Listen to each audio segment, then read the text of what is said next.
fix things. I think I'm not live, so I'm gonna stop talking. Hello and welcome everybody to Triton Cup 112. I am Pat, here with Manoli, ready to watch these awesome Zones games. Manoli, how are you doing today? I'm doing great. Thank you very much for asking. I'm still a little bit sick, but that doesn't prevent me from commentating today. I hope that we see some exciting matches today. Yeah, I mean, it's a big weekend. NA is playing Riptide. I've been playing Silk Song for since yesterday, and I'm enjoying it so much. But right now it's time to play Triton Cup, good old solid, and lots of you want to play. We have 24 teams coming to play, and we're going to start watching Harten in Garten against Veni Vidi Vici. I think you have a better idea than me what that first team name means, Manueli. Yes, I actually know both of the teams. Both teams are German, and Harten im Garten means the tough guys in the garden, basically. Oh, okay. So, uh, yeah, we're waiting for one of the team to select their active roster. So when they do that, should be able to get into the game. But yeah, so you know both of these teams. So I guess they're mostly German players. Yes, I don't know all of them, but I know most of them. Some of Mm-hmm. them played in the German Splatoon Bundesliga that I also Mm-hmm. commentate and play in as well. Oh, And I noticed that A42 on the side of Vini Vidi Vici is also playing, or at least in the roster. And if I'm not mistaken, he won Low Ink a few months ago. oh, that's nice. That's pretty nice. And right now I'm watching Sendu chat and they're talking to each other in German. So Yeah, unfortunately, I can't see the chat, so I would send a message there as well, but I can't. yeah, well, we still have to wait, I guess. But I can tell you already, we'll be starting with Macomart for the first map. Macomart very much a classic, and I mean we have three classic maps right there to show you uh, between Mako, Barnacle and Dime, and of course Mahi Mahi Resort. We have like three of the classic zones to start the tournament, which is nice. Like starting with the classic allows us to know what we're doing. Okay, it looks like one of the players has connection issues and they're getting their fifth to come into the game. It's nice that they have 5 players, at least they'll be able to play. Pretty rocky way to start the tournament, huh? I mean, we all know it, I guess. I also had connection issues in the past, but it's good that they have a fifth person on the roster. I also think that we have very great maps for this set, but this gives us an opportunity to talk about the latest patch that happened. I actually didn't play yet, but there have Mm-hmm. been a lot of changes for like 52, Splash, Brellas, and whatnot. Yeah. I I haven't played it. I glanced at the patch quickly, and I'm not sure. I mean, the Gal and the Splash are the two big things from this patch. I'd say these are the two weapons that are already big in the meta, and they just got better at fighting. So we're likely to see these weapons shine tonight. Yeah, there definitely have been some questionable changes in this Mm-hmm. patch, but I can't say too much about it. As I said, I haven't played it yet to get my own opinion about it. Yeah,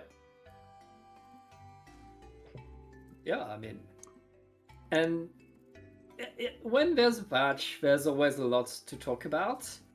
But in the end, the proof is in the pudding. It's about how does the weapon play, what are the results, because these weapons have been like buffed in terms of fighting, but also nerfed in terms of what they can do the rest of the time, and that's not negligible. Like that still has an impact. We'll see how things actually work in terms of play, and it looks like all the players are in the lobby manually, which means we should have a game number 1 very soon.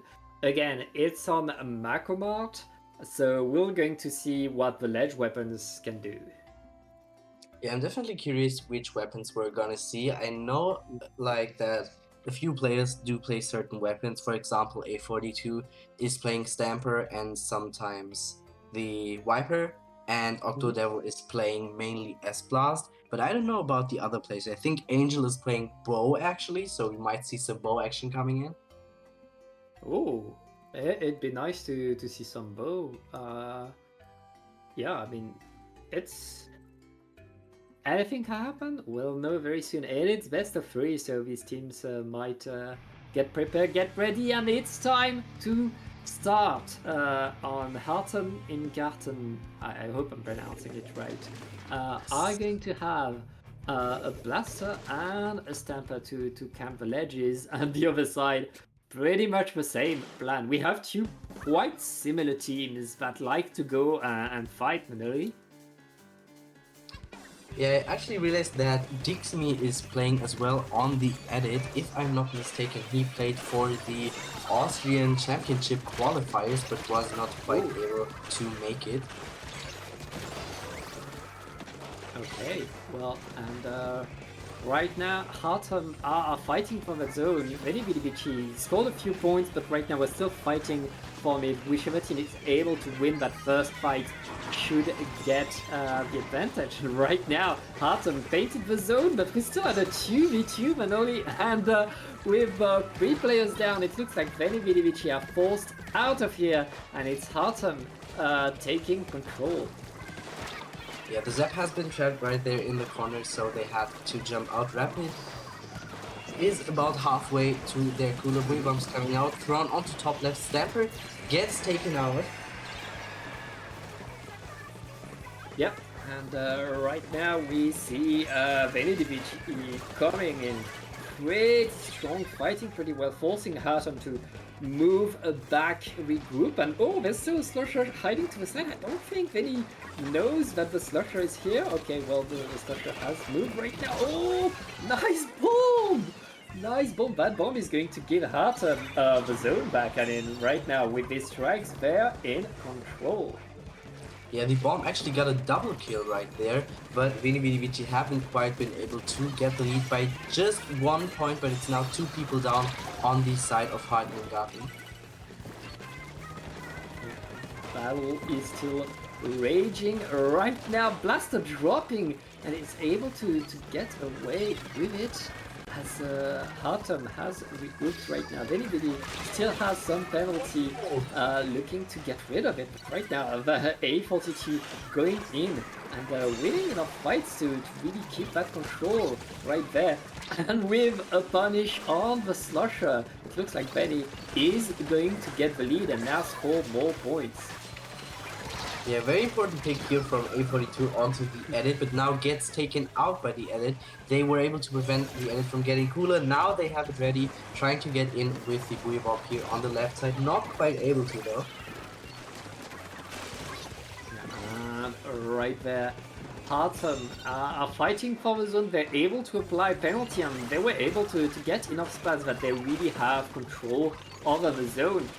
But now, with a bit of 2 minutes left in the game, they needed to work hard. They need to get that comeback. And the flank by the Stamper right there, able to really shut that crap down. With 2 players down on Veni, it looks like Hartem is coming back pretty strongly.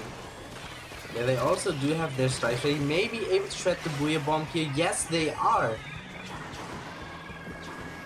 Yeah, and can the zone be capped by Veni DVD right now? They need, and they are able to cap the zone. Apply penalty, and with 3 players down, Veni just bought themselves a lot of time, a lot of space as well. They get to paint everything thanks to that wipeout.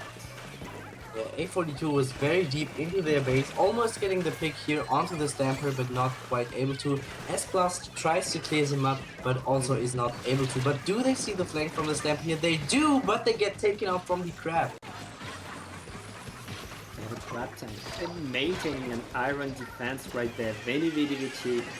10 ticks left on the zone. If they can paint over these strikes, they are looking pretty good. It's going to be game number 1 for them, Manoli. And remember, it's early in the tournament. This is a best of 3.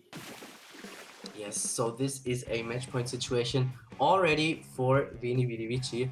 I have to say, in my opinion, they improved very, very much. If we look back onto the German Splatoon Bundesliga, they were last place for Division 2, but I don't think that they would take last place for this next upcoming season. Well, it looks like they are indeed doing pretty well in this Triton Cup. They opened with a strong game. I mean, we saw Harton being able to push in, being able to get some movement, but not able to really have these big defenses that Veni Vidi Vici was able to have. Now, going on to Barnacle and Die, Manly, it's a bit easier to set up your defense, which I feel like was a thing Harton was struggling with. So we'll see if they're able to really do that. Yeah, I really like Barnacle and Diamond Splat Zones, if I have to be honest. I just think it's a great map, especially with the changes that we got here with the new flank on bottom left that wasn't there in the past. I do think that the Crab Tank will be very useful here to get back in. If you take top right, you can just clear plat with it and get back into the game.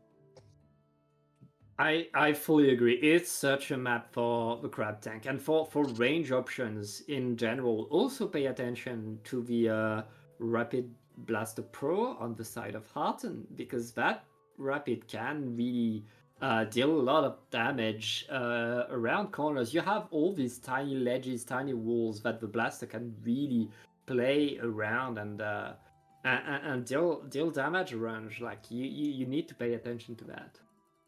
Yeah, I do think it's especially annoying if you go on the unpaintables with it, especially at the start. You can just pressure so much onto the enemy plat and potentially even get a pick right there. Yeah, lots that can be done, and right there, Harton needs to make it work. I mean, one thing to note, though, is that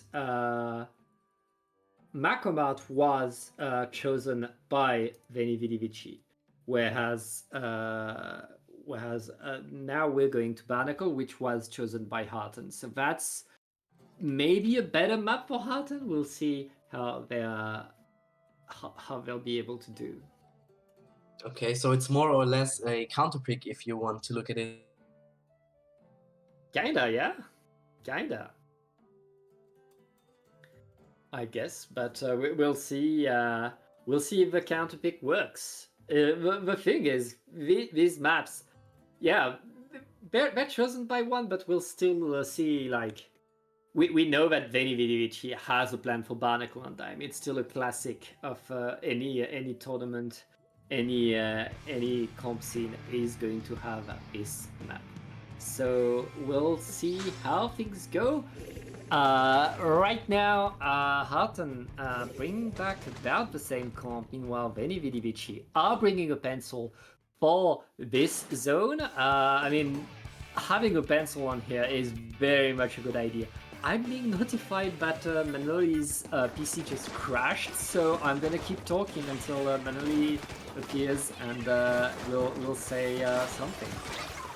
And right now, it looks like both teams are fighting around. 2 down onto Veni Vidi. Harton could get control of the zone. They're trying to get in, but they're not able to get past the zone. Even with numbers advantage, getting past that zone is kind of daunting. And right now, Veni Vidi were able to respawn and now are winning the fights and now are pushing forward even more and getting control right there. Very, very nice. But Harton are still around. They're not completely out. And as they're able to deny the Zipcaster, they should be able to get in. Manoli, are you alive? Yes, I am back. Sorry for the issues here. My PC Yeah. just crashed, but now we're back into the game. I was about to say this is a counterpick situation if you want to look at it like that, because maybe the weapons from the side of Hart and Garten will work a little bit better here. They're able to take Yep. the zone for the very first time in this game right here. Yeah, right there, Harton were able to apply penalty, but they were not able to completely push Veni out, and Veni are still going in, winning the fights, taking control. We can see them right there, really locking everybody out from Harton, and I mean, what a play right there. It's pretty rough for Harton. It looks like it's harder for them in this game than it was in the last, naturally. Yeah, Devil is trying to push up even further with his S+, and that was actually what I was expecting on this map to happen. I just think S+ has a very good time here, especially with the Gooey Bomb, and we're about to enter the single digits here. Yeah, right now Harton needs to go in, needs to win the next fight and paint the zone, but it's not going to work. The pencil, the change to a pencil by Veni Vidi Vici really allowed them to have more control over this wide flat map, and that was a beautiful game too. Veni Vidi Vici stronger each game. I mean, pencil is just pencil. It provides so much work for your team. You can combo off of it so well. It gives you so much pain, and you have the tactically on your side. So pencil is never a terrible choice. Yeah, and that's going to be set number 1. We're going to go to a short break, and we'll be back with round 2. See you.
and welcome back to Triton Cup. We get more action. This time it's going to be the Rice Showerlings going against Jouan l'Extase. Manoli, this time I know a bit more about these teams than you do. The Rice Showerlings, they're a bunch of cool people. I especially know Rem, who is a Tetra one trick. Very cool person. And Jouan l'Extase, French players that can do a lot that you should never underestimate. Okay, I'm not sure if I know Storm, but he might be the only player that I might know on the one of the two rosters. We're actually going to be playing on Barnacle Zones once again. Yeah, I mean, Barnacle, very much a classic, has been chosen by Jouan l'Extase. And yeah, and then we will go to Robo Roman. One thing to note is that, yeah, the Rice Showerlings, they have the Tetras, they have the Reef Slider. All three of these maps, they are good for Reef Slider on zones. So we're probably going to see a lot of surprise attacks on the zone. Yeah, I'm not sure if Reef Slider can cap the zone on Barnacle and Dime, but it can definitely on the other two maps. And Reef Slider Cheese is very annoying.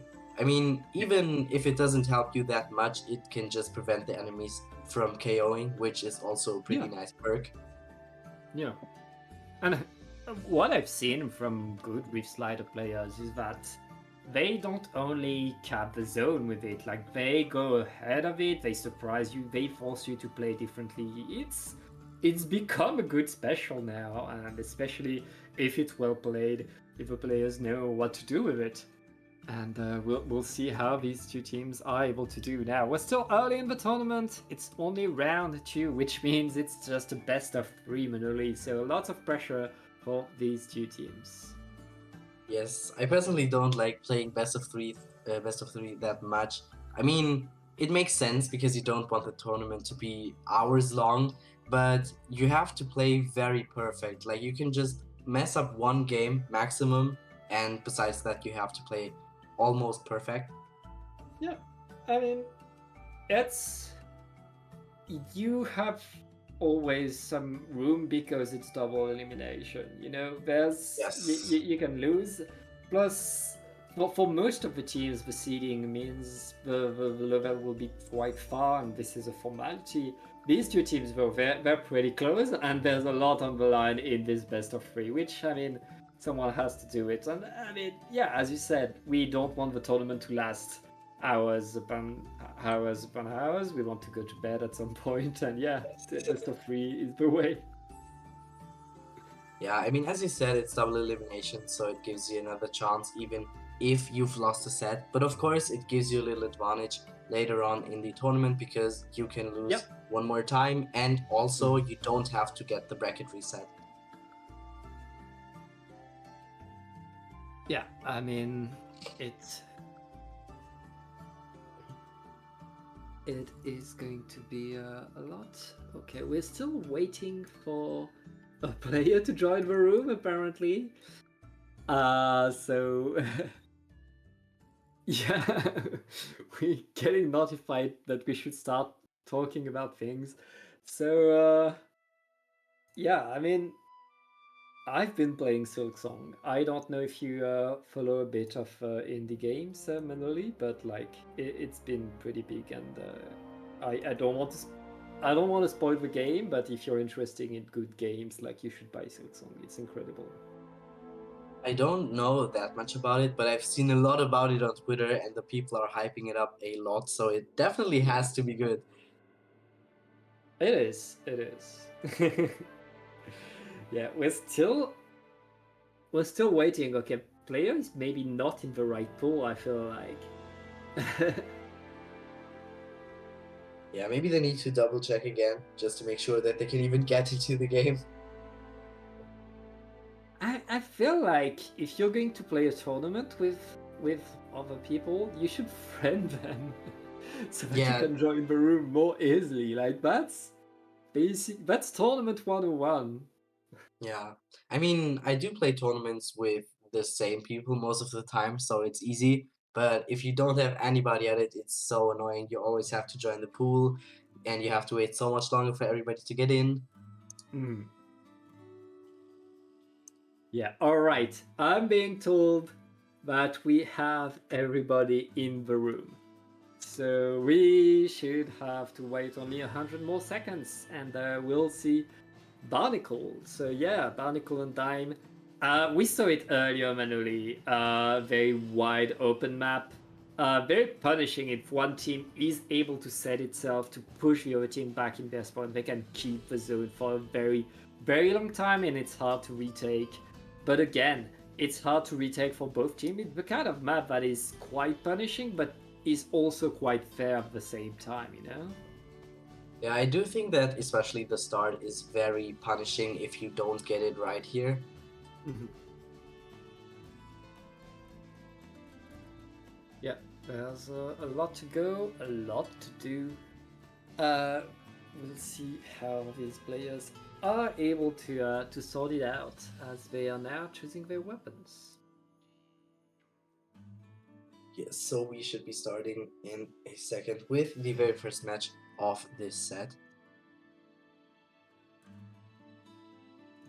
Yeah, we're and they took their sweet time to select their weapons. We finally are going to get it. Yeah, let's get there.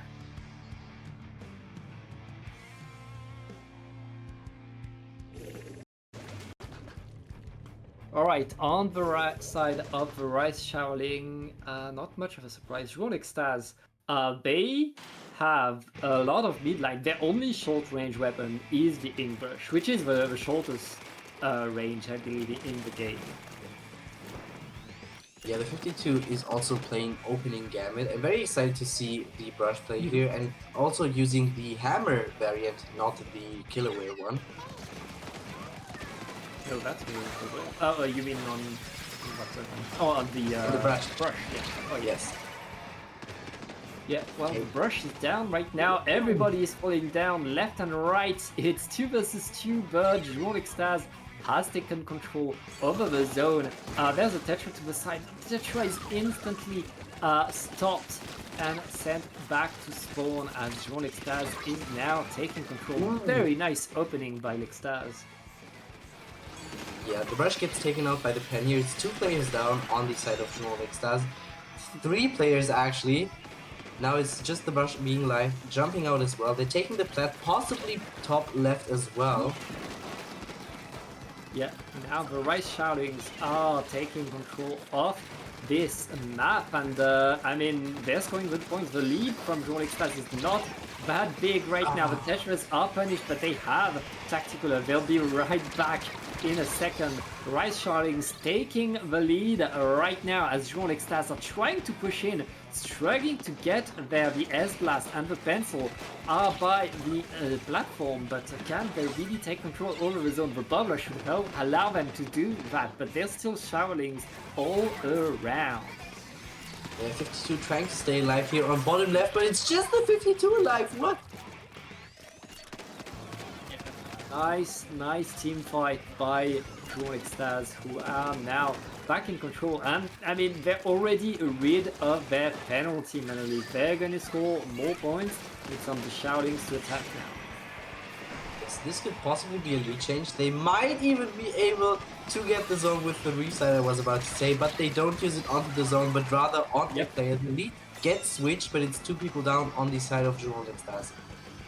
Yeah, I mean, the Showerlings not too concerned about the lead. They know that on this map you always have the opportunity to score big as long as you're able to win the fights, and they won the fight. They pushed Lixstars away. Now there's the problem of the Pencil. Very nice snipe right there, looking for more as well, but Tetra's jumping in, able to punish.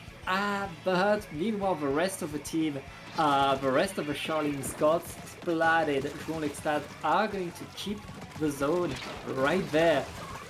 They have to get rid of the penalty, but I mean, the time is ticking.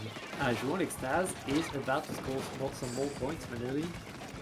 Yeah, I was about to say that the players might already be jumping to the pencil. The pro was, but was actually able to survive. Wee bombs coming out, but 2 members are going down. Yeah, and ooh, very nice splat right there. Rice Charlings need to go in, though 3 players down on Lextas, they need to paint. Can they paint in time? It's just right in the last tick. They're able to take the zone, but that means they have to deal with an S-Blast behind them. That's going to allow the rest of the Lextas to get back on the zone and get the zone back. That fight is not over. João Lextas always able to come back so fast. That has been their strength this game.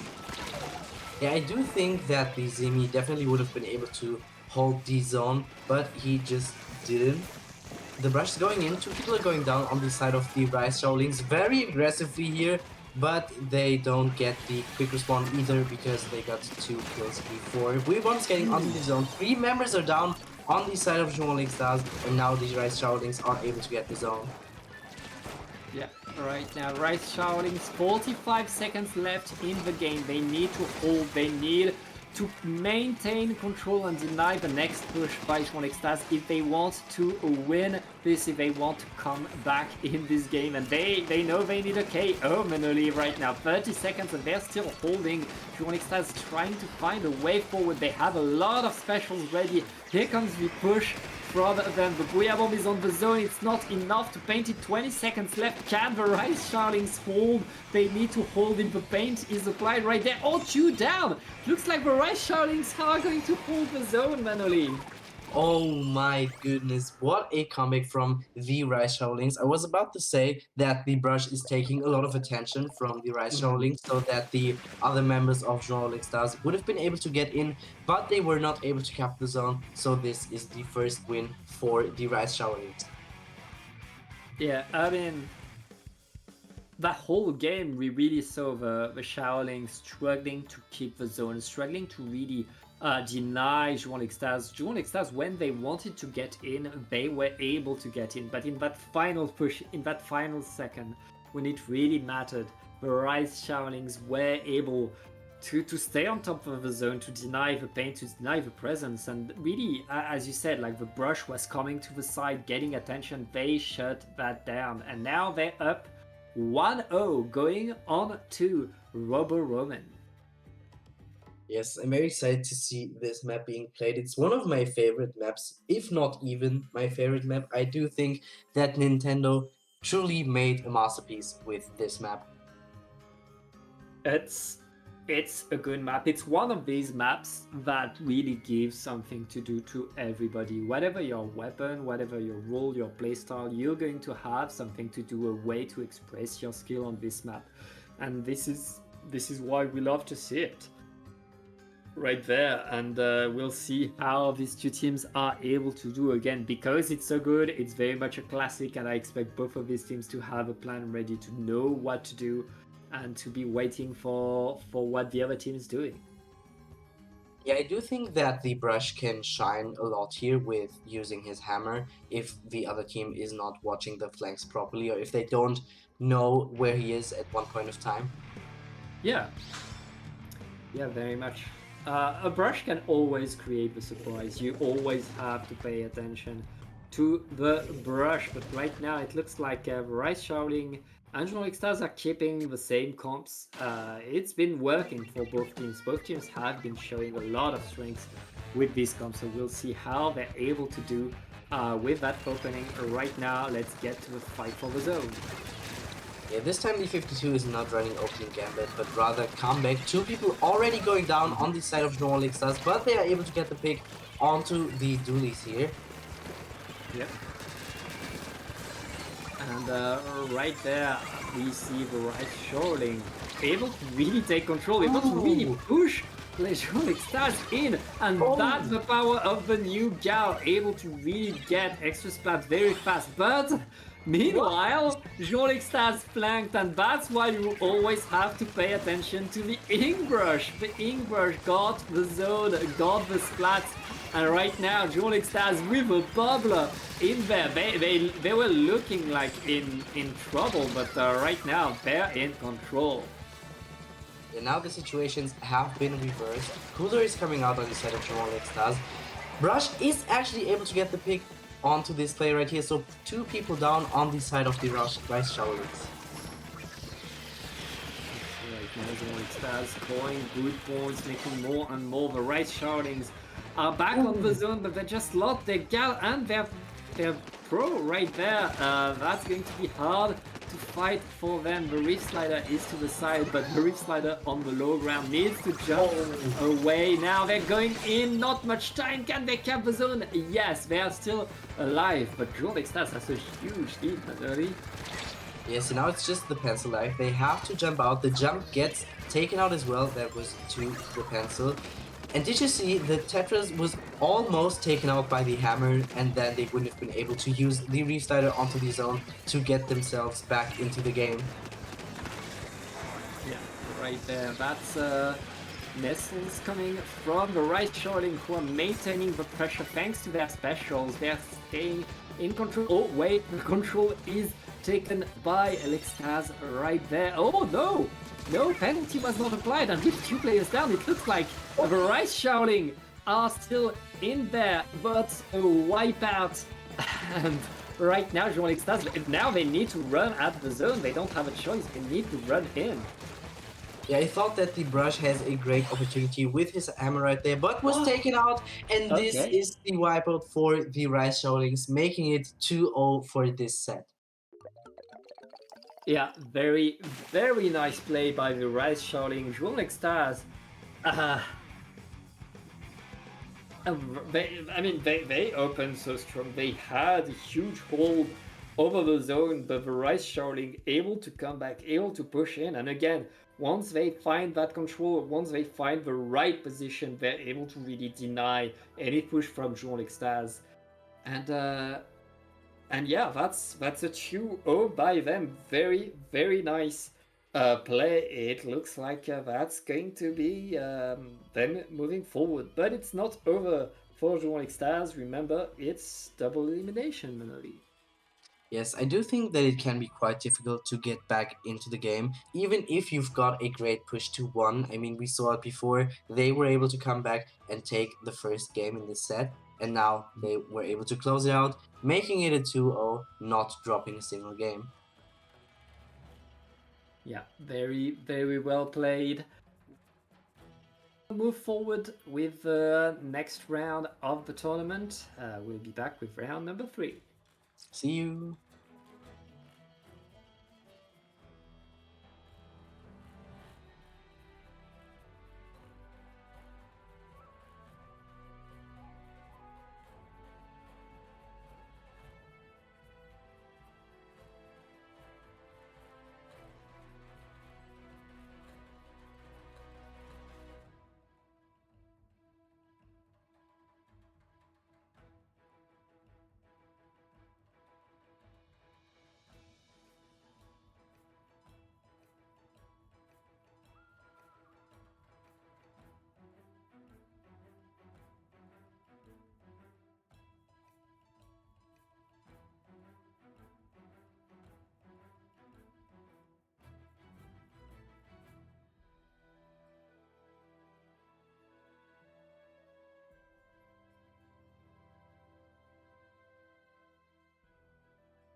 Oh, it's best of 5. Oh my god.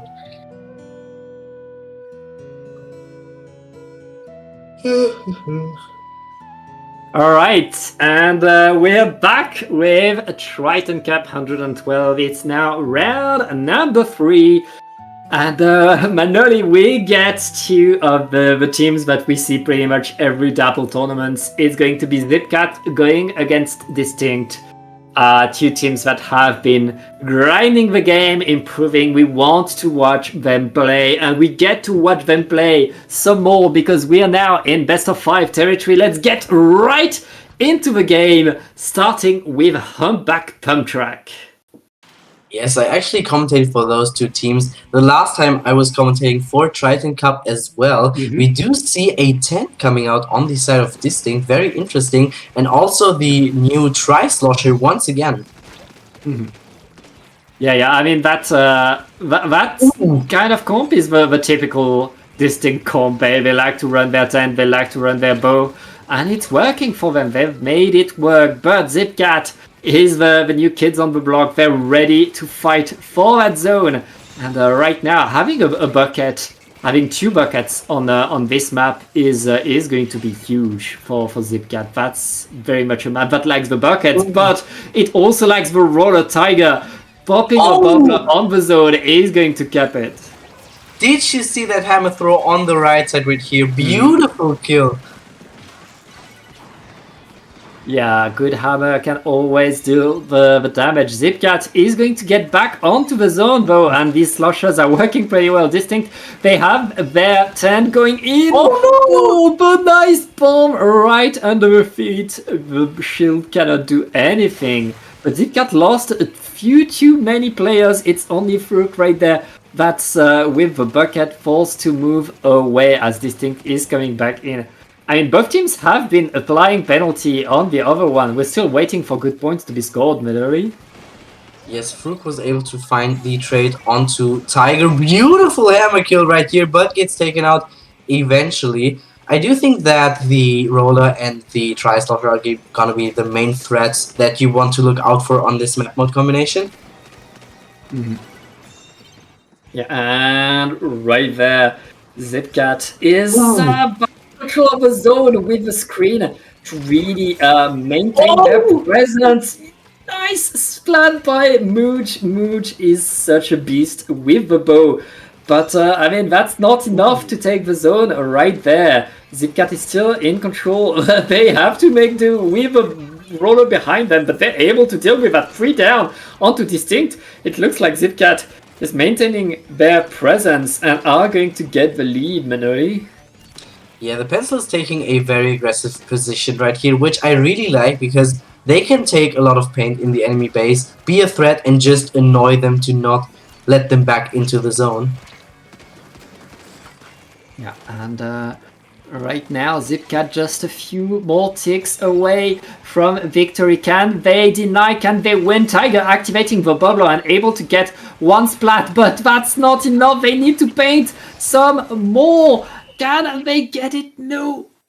They are going to lose this first game. Zipcat very much.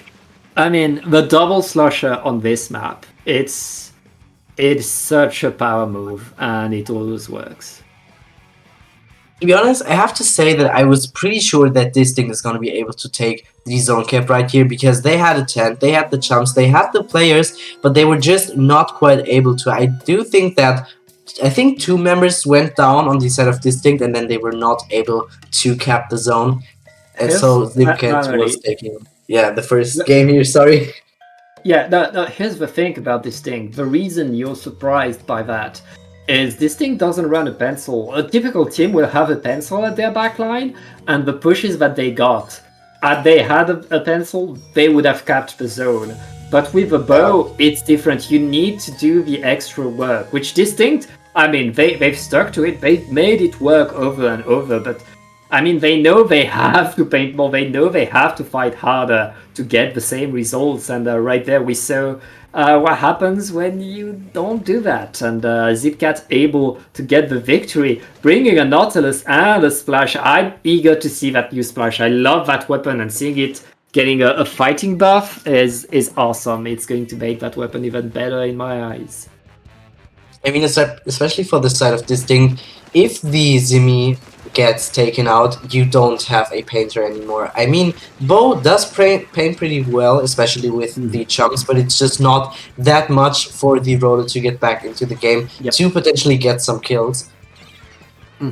I mean, Distinct, they need to win the fight. They need to win the fight in order to move forward. Oh, well, they're winning the fight. That's exactly what they need to do right there. Taking control of all of mid, setting up the traps thanks to the mines. Right there. I mean, Zipcat now, they need to push it, but that was quite the open hit by Distinct. Yes, ink strikes are coming out. Tiger has his bubbler ready to potentially put onto the zone to hold it for a bit longer. Slusher gets taken out and the zone is not flipped. Yeah, and right there. Ooh, very nice moves by Zipcat, winning the fights, pushing in, and yeah, that's Zipcat. Again, they have more paint and they're able to retake the zone the second they're next to it. Right now, very nice, and now they're pushing in. Now they're going in. The Slusher is going to trade only thanks to Tiger, able to get that splat. Now, can Tiger go in? Tiger wants to use that bubbler on the zone, and Tiger is getting their beautiful splat, beautiful drop. That's Tiger going onto the zone and trying to get more, but again, Zipcat able to punish, and thanks to all their paint, able to keep the zone. I mean, it was a good idea from Tiger to go in, but he was very alone there at the front, and if you don't have the paint as a roller, you have a very difficult situation. Hammer is coming out, but gets taken out. Yeah. And right there, it's pretty close, but Distinct are able to apply a penalty right before being sent back to spawn. That was a rough push for Distinct, but that was the push they needed to stay alive, to stay in this game. Zipcat still in control. Right now, they know all they need to do is maintain the status quo. The status quo is working for them. Yeah, one person was actually flanking on the right side. I was barely able to see it in my eyesight. Ooh, beautiful kill here with the hammer. Zuki coming out, not able to find the pick. Yeah. Ooh, and it's a retake by Distinct. They're able to retake the zone, but they lose two players again. It is so rough. Tiger, the last squid for Distinct, is set back to spawner as well. With 2 minutes left and a huge lead, it's a delayed wipe onto Distinct.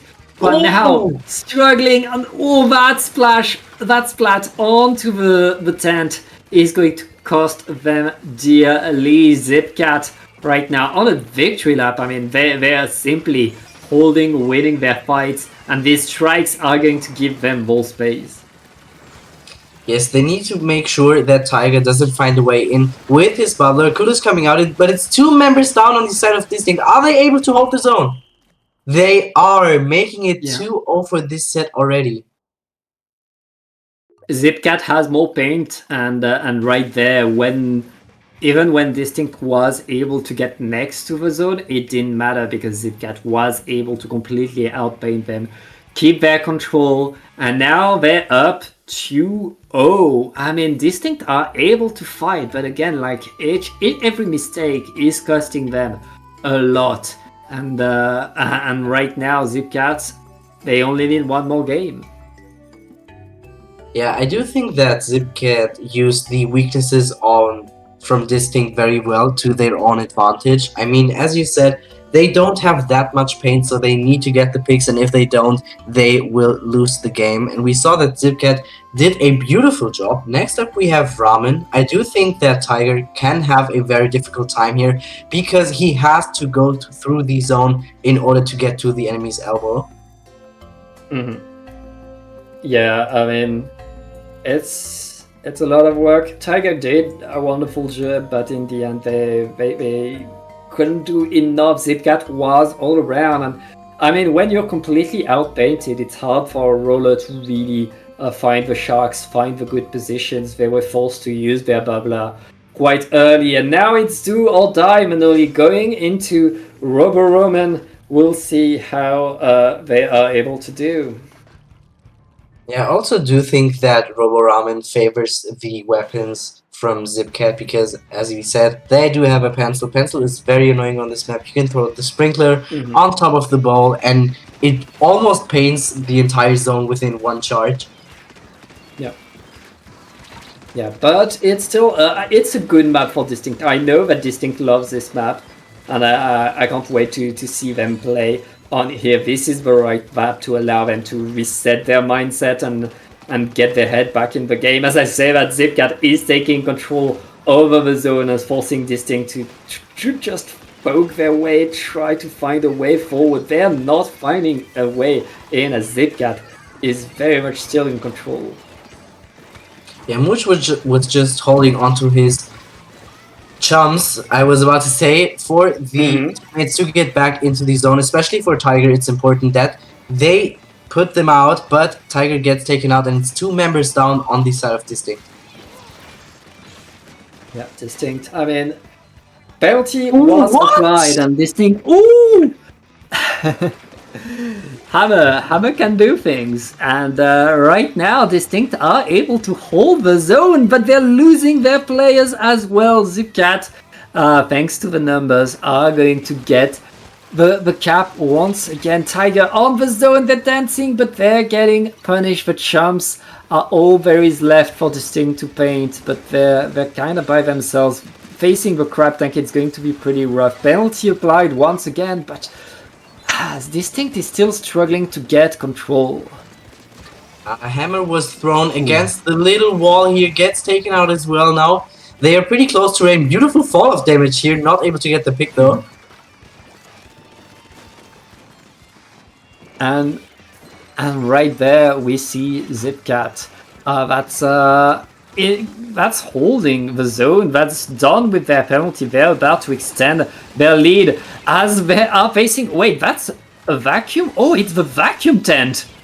I did not expect that. Yes, I actually didn't notice either. Bo actually decides to take the fight here against the Slosher, but the Slosher comes out on top, getting taken out as well now.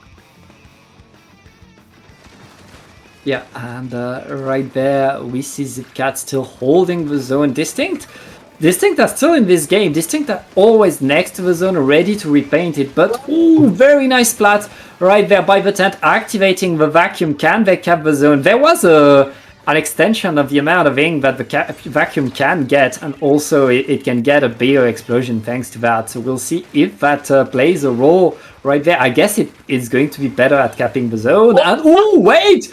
3 down! And no penalty on Distinct. This is the opportunity Distinct was waiting for. Yes, it's 2 more minutes left on the clock. Tiger has his bubble already, and the other teammates might also be close to their specials. I do think that they have a very beautiful position right here to get the lead and potentially even knock out this game. Yeah, and right now it's Distinct are holding, are scoring more points. Zipcat needs to find a way back onto the zone. Their Slosher is flanking. Can the Slosher get the splat? They're able to get the jumps in. Can they cap right there? Oh, it's pretty close. Manoli, can they get the cap with 3 players down? It looks like Zipcat is still alive.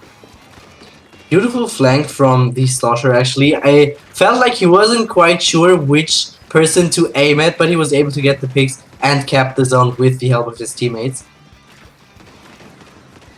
Yeah, and right now Zipcat is holding again. I mean, both of his teams have been able to really hold the zone a long time. Now it's on Distinct to push in. They have the vacuum. They need to paint it, and they're able to get control. After they get control, they activate the bubbler, which means they're going to stay there for some time. Can Zipcat get in? Ooh! Huge splat on the Nautilus right there. Looks like Distinct are able to hold the zone a bit longer. Win the last 30 seconds manually. Can Zipcat get back? I do think that Distinct benefits way more from the Inkwag on the tent rather than the Inksuka, because it's almost a guaranteed way to get back into the game, especially when using the tent shield. Tiger has just such an easy time get back in. Mm-hmm. Like here, you can see it Yeah. once again. They try to get in with the but they get taken out. Oh! And they cap the zone just 5 seconds before the end. Zipcat able to retake and get the overtime. Now it's do or die. Zipcat, can they get the 3-0 they need to hold? As all of Distinct is there, ready to paint, ready to go in. Ooh. The vacuum is deployed, but the vacuum was punished. The hammer is thrown. All the super champs are coming onto the zone, but it's not enough. Zipcat simply holding. Oh wait, no, Distinct coming in. And getting the paint on the zone. Distinct now gets a point on the board. Yes, Distinct finally able to get their first win in this set. Barely, though. It was a very close game. And the tank actually got taken out as well. So they didn't have a vac that they could use to get back in. They had the bubble on Tiger's hands and were able to cap the zone. Yeah, very nice. Cap, the set is not over. It was close. It was very close. Zipcat almost able to get a crazy comeback, but Distinct shutting them down thanks to all that they have. Now, it's not over for Distinct. Now they're going on to Barnacle and Dime. Very much a a map. We've seen this map every set now. I think it's very much a map quite open where you don't want to make a mistake, especially for Distinct who are running colorless. I mean, if they're pushed out, we know how much of a trouble they have pushing in.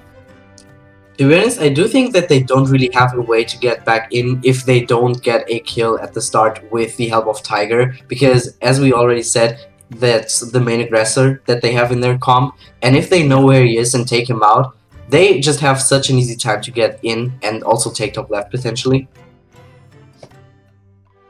Yeah, it's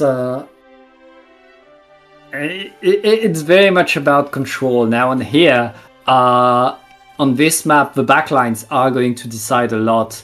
Of course, Zipcat playing with a pencil will have a bit more range, which will allow them to take a bit more control. But Mooj has always the means to cut the Distinct. And Nom Nom is switching to the Decavitator. They're fighting Bubbler with a Bubbler on here. I mean, honestly, that's going to help them a big deal. Yes, they decided to stick with the Tri-Stringer with Chumps. I'm actually a bit surprised that Mooj hasn't tried the one with the Inkjet yet. I understand though, because they do need this extra paint to cap the zone, but also help Tiger get back in. Yeah, I think you got it right. Like, they need paint, and these chumps are key to painting. But before painting, you need to win the fight. Zipcat able to get full control of the map, and I mean, we were talking. This is the danger situation for Distinct. Now they need all of their special, all of their coordination in order to get in, and as you said, they need their roller to come in clutch and splat. Oh! I mean, it was a beautiful try from Nom Nom to get picks with his sword. I mean, I do think that this was the idea that they had to just counter the Inkback, but that's a wipe in Distinct! Oh! Not only is it a wipeout, Distinct didn't paint the zone. A penalty was not applied, and Zipcat right now are about to shut down this set. They are winning this. Oh, can they? Oh, wait! Distinct coming back! Distinct coming back very strong, able to save themselves once again. It is not over. I was about to say, the Slosher has his strikes ready, but does he notice Tiger? And no, he didn't. Tiger able to get the picks and also kept the zone. Now it's all specials ready on the side of Distinct, so now they can really prevent Zipcat from getting back in. Yeah, and right now Distinct needs to hold. They know they can't really lose too many players. The defensive bubbler is going to allow them to really force Zipcat to wait a little bit longer, but Zipcat has a bubbler as well. Oh, that bubbler is completely crushed, destroyed. That's the power of a good bow right there, and it looks like Distinct are holding their control over the zone so far. Yeah, I get the idea that Nom Nom had to try and cap zone with the help of his bubbler. Beautiful hammer right there. But I do think that it wasn't a good idea overall because it was 2 members down on the side of Zipcat. I mean, they were able to apply penalty points, not losing lead right here. Yeah, I mean, oh, it looks like Zipcat is going to keep control, retake the whole zone. And right now, that's good control by them. A distinct. Back to the drawing board. There's still a lot of time on the clock. As long as they're able to push in, they will have the opportunity to go forward. Yes, I mean, Zipcat hasn't been quite able to get the top right area here on the side of Distinct, but they were able to take the snipe. Tiger gets taken out, Chums are coming out as well, but it's 2 members down, 3 members down once again on the side of Distinct. And but they are is forced to jumping. get the jumps. They have to. They don't have time. They need to run in. It's going to be the end for Distinct. Distinct is thrown on to the lower bracket as Zipcat gets the 3-1. I mean, even though Zipcat won this set 3-1, I do think that it was very even. I mean, the games individually were very exciting to see and quite close, I'd say. I agree to an extent. Distinct was able to bring the fight to Zipcat, but in the end, for most of these games, we saw really the dynamic of the game favor Zipcat. Zipcat was able to come back faster to score more points off of their pushes, and in the end, Distinct was simply fighting to stay in the game, whereas Zipcat was like getting more and more points, and yeah, very well deserved victory by them. They get to move forward. Yes, very nicely done. And after a little break, we're gonna be back for the next set.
And welcome back to Triton Cup. We are now in the winner bracket semifinals. I am still Pat here with Manoli, ready to watch some more. And we have some of the German All-Stars, Manoli. I'm letting you pronounce that first team name going against Blackpool. Yes, the first team is called Abfeuerung in German, and there are some familiar faces in there. We have Naives, we have CC, we have Anger, and lots of other players as well competing in this next set. Yeah, it's going to be starting on Mahi Resort, a map that I think is the best map mode in the game. I like, I love a map mode that allows teams to play lots of different things, to play lots of different strategy, and this map, which enables big wide team fights on the flat surface around the zone, especially after the water drops. I love it. It's giving us a lot. Then we'll play another map, but we'll get there when we get there. Yes, I also do like Mahi zones very much as well. I tended to not like it as much, especially because of like the start where the map is very narrow.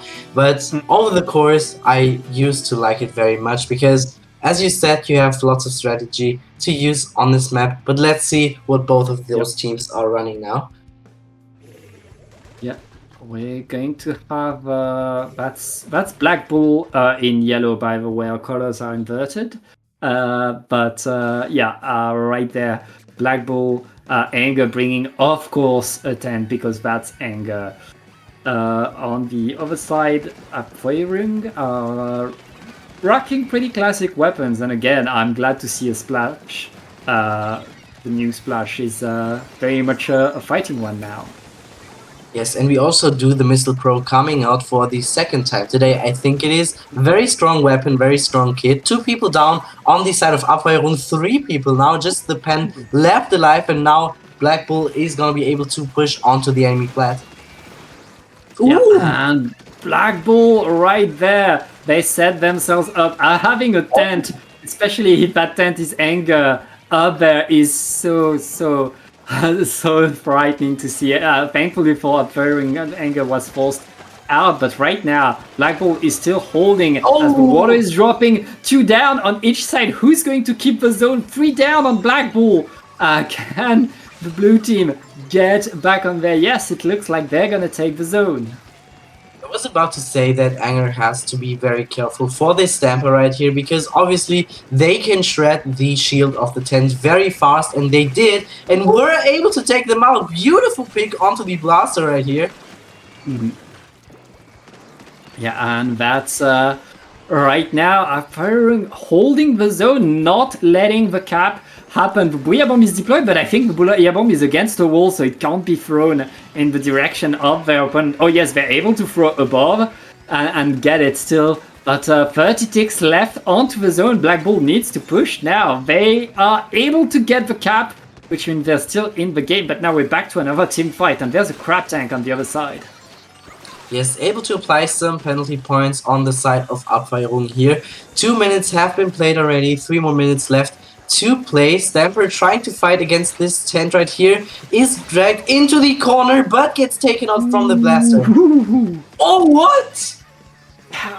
Big team fights on Mahi. Always gotta look above your back as Abfeuerung is back in control and now activating the crab. That Splash is back in business. I mean, it's stronger than ever, it feels. And right now, it's very much going in, fighting so hard, getting punished by the blaster. It looks like Black Bull are still in the game. We're past the halfway point of the game. Black Bull are in control. Yes, beautiful direct here by the blaster, which is actually running Haunt, as you can see. Mark the pen here, but he's playing very aggressively, positioning himself here under the ledge to potentially get a pick onto this crab here.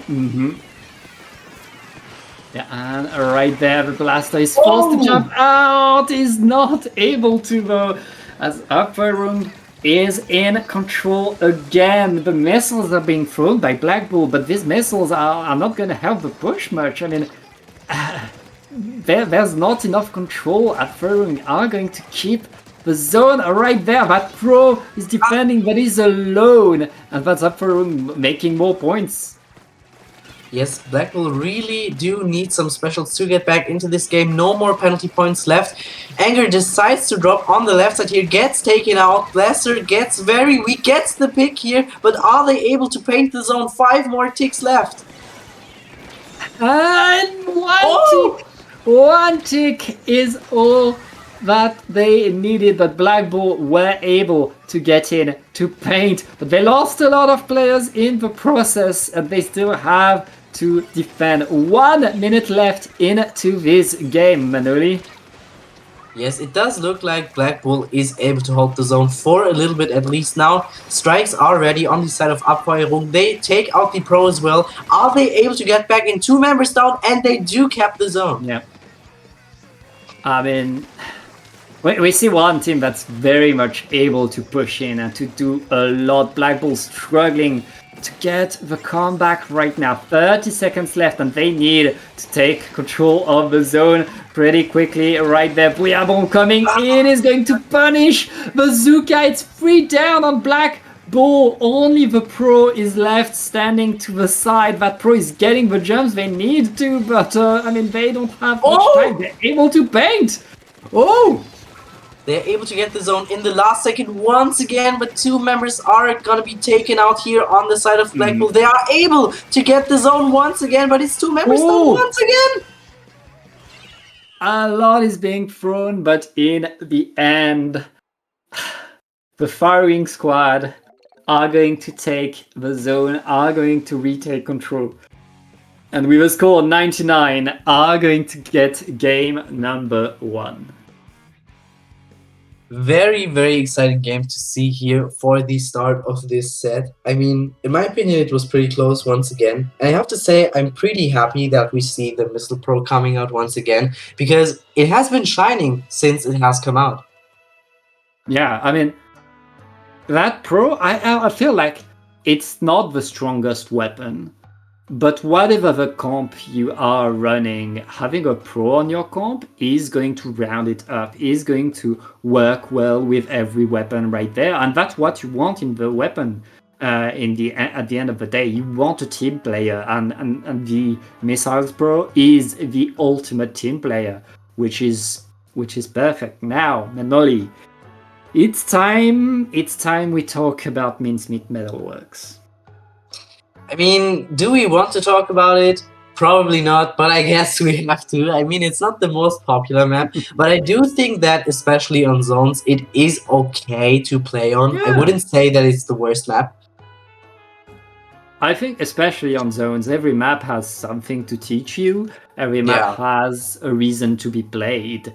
And Mincemeat, it's very much a game of positions. There's hard drops. There's very much like vantage points that control a lot. We'll see how these teams are able to do. One thing we can note is that Black Bull is the team that put this map on their list. So Black Bull, we know they have a plan for it. The other team, they're a pickup, but I mean, they're good enough that they know what to play here, for sure. I just do think that this map, you really need to take the opportunities that you get, because if you don't, you have no way of pushing even further onto the enemy plat and then into their base. I don't think that we see any big changes here on neither side. Yeah, it looks like we're sticking to our guns, and we'll see how these two teams are able to do. One thing to note is the blaster on the side of Black Bull will be able to poke at people on the grate, at people on the trucks, and that's going to be pretty key for Black Bull if they want to take control. That blaster needs to find the splats.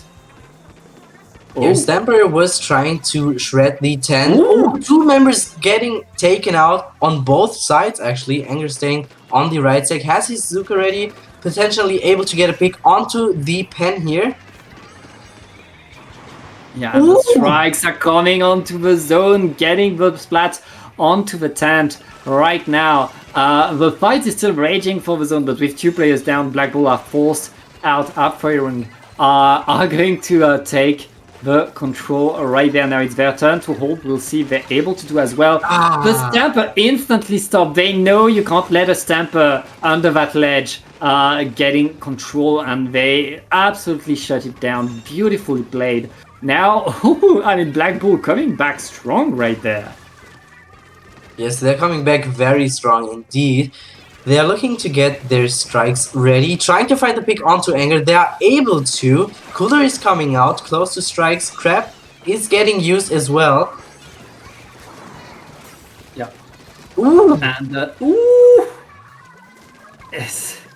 Beautiful play right there. Upfiring are going to take the lead, and now they're sending the Slusher to camp the jump, denying the jump from the blaster. That is huge right there. I mean, the tent dropped again. That tent keep dropping to the side, to the same side, as, and it's working. It's still working for Black Bull, who are able to retake the control. I was about to say, Anger is putting up a huge fight there on the right side, being able to take out 2 people, but then got taken out by the Booyah Bomb. Yeah, that's huge move right there. Black Bull are going to take the lead, Manoli, and now the crab tech is being deployed. All 3 players down onto Black Bull. Upfiring, I mean, they lost the lead, but there's still plenty of time in this game, and they're back in control. Yes, last member on the side of Black Bull was jumping out. Probably the best thing you can do in this type of situation. Strikes coming out on the side of Abfeuerung, trying to pressure them into running in, finding 1 pick, finding 2. Beautifully played right there. Black Bull forced to respawn, forced to wait a little bit to regroup with the team. Meanwhile, Upfiring using the Booyah Bomb. They know that can defend a bit longer. Huge splat by the Slusher right there. That's going to delay the push. And right now, Black Bull needs to go in. Black Bull kind of desperate, activating the Zukak. Punished as well. Can they paint? No. Upfiring keeping the zone. They're gonna get game number 2 as well. Very, very beautifully done here at the end. I really liked the strikes that were coming out from the Slosher, pressuring Black Bull into running into the zone or just being picked. And then they were able to get 2 picks, being able to hold the zone and securing the 2nd point for this set.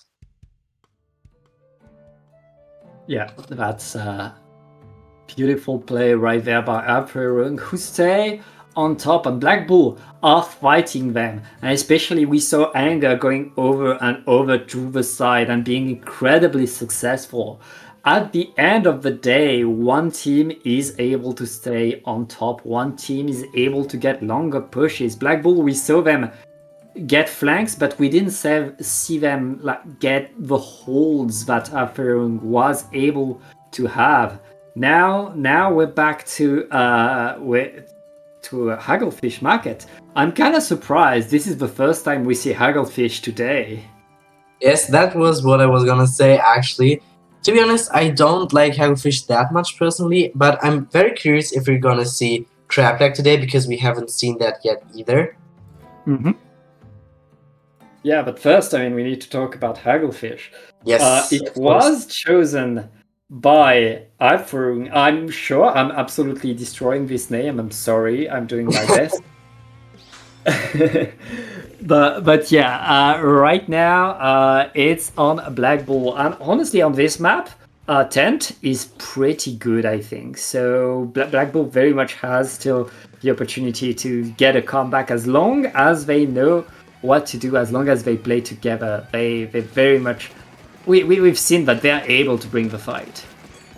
Yes, we don't see any changes once again.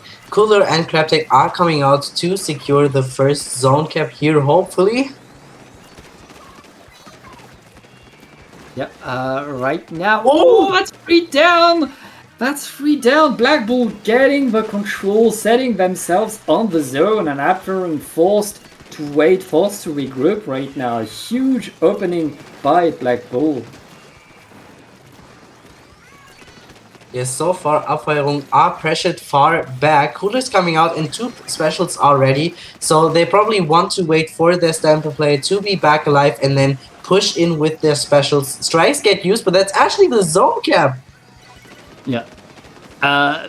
Capping the zone right there, applying a bit of penalty. We're still very early in the game, but it's still pretty good for Abfeuerung to do that. And they're able to take more of the zone right there with a nice flat to the side. Black Bull, they're still next to the zone. They're still able to come back in. That fight is certainly not over, Manoli. Yes, but do they see the left flank here? Player probably went back already. Zuka is coming out, but can they find a pick? No, they actually do. What? Never underestimate a tent with Zuka. That, I mean, it can do so much right there. Abfeuerung are able to take some control thanks to the strikes, but Anger is still to the side. Anger flanking behind. He's kind of isolated, but still able to maintain the presence. He's going to force. Oh well, never mind. That's done. I actually expected him to jump out in this situation because it was two members down on your own team, and in this situation, you do not want to fight against the enemy team. Bomb is coming out. Naive is trying to take the fight here against the Blaster, is able to find the pick.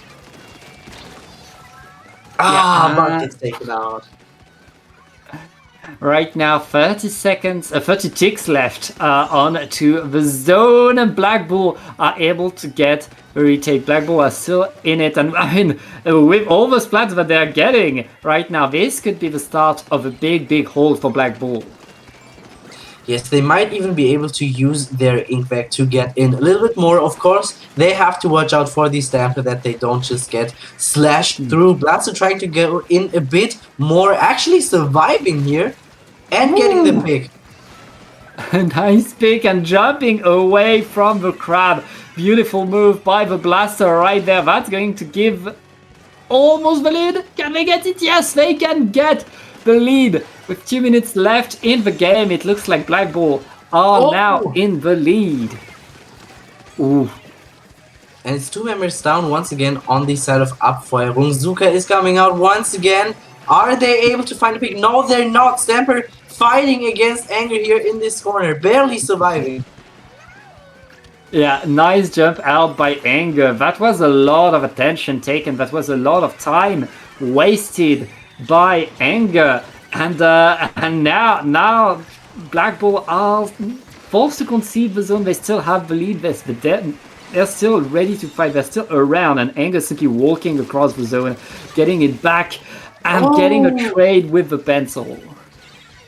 I was about to say he possibly would have been able to clear the jumps as well, but he got traded out from the pencil. Splash tries to get the pick here, but gets taken out by Anger. Yeah, and right there,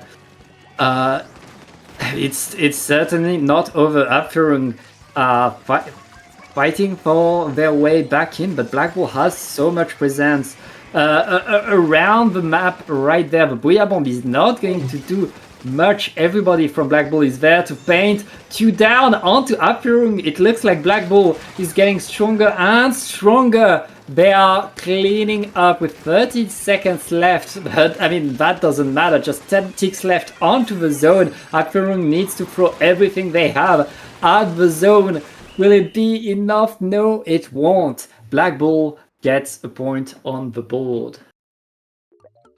Yes, Black Bull were able to close out the match point for Abfeuerung here, taking this to a game 4. So we're actually gonna see crab leg zones for the very first time today. Yep, we get to see crab leg, and I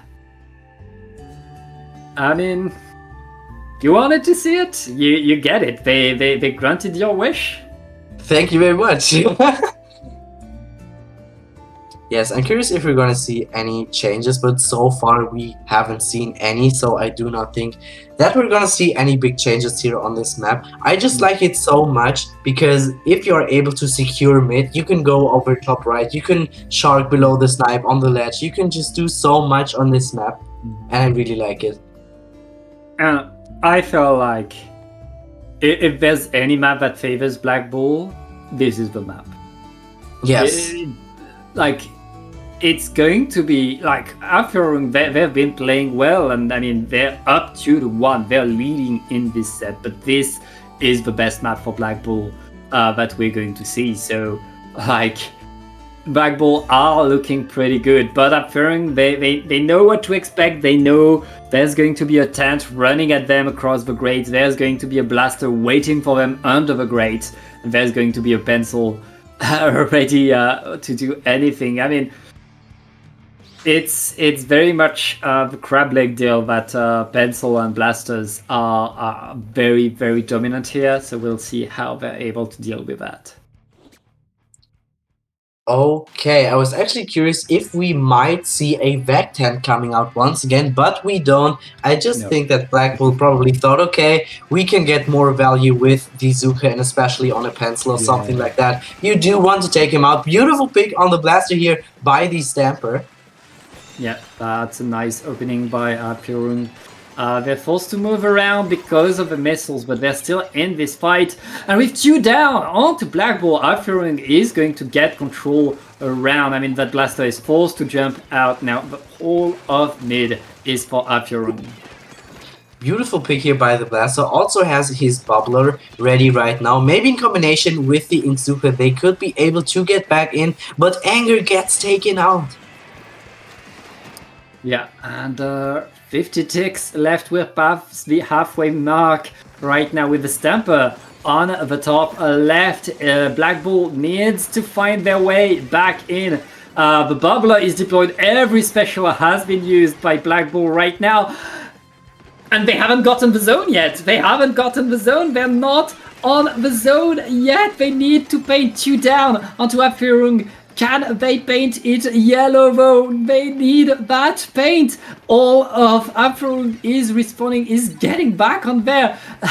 Can Anger paint with the tent? Yes, that's going to be enough. But that was close, Manoli. And I mean, added to that, Apirung is going to clean up and get back control instantly. That was only 1 point for Black Bull. Yes, finally they have been able to apply some penalty points onto Abwehrung. I was about to say they have 1 chance, and that chance is right now. So if they don't take it, it's gonna be a 3-1 win on this set for Abwehrung. But they were able to clutch it up. Booyabomb coming out beautifully, getting the pick here onto this player. So 2 people down on the side of Black Bull, and now they're able to camp the ledges once again. Not quite able to get the pick onto the blaster. Manoli, I thought this was going to be a great map for Black Bull. I guess I was completely wrong. Apirung are non-stop moving in, getting so much. How did that Stamper get there? They're able to punish it, but right now the strikes are deployed and Apirung is ending this set. Very, very dominant win on this map, I have to say. I'm not sure what the exact issue was for Black Bull, but I do think that the Stamper was a big issue just because of the range that he has. I mean, if you do not have your pencil left alive, you have a difficult time to face this Stamper on this map. They were going faster. Simply, they were taking the right positions, and taking the positions on this map, whatever your weapons, once you're in the right position, you can very much stay there. You are so dangerous, and Apferun were able to play that game better. Now, that means we're going to see them in the winners' finals, right after this short break. See you.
And welcome back to Triton Cup 112. It is now time for the upper bracket finals.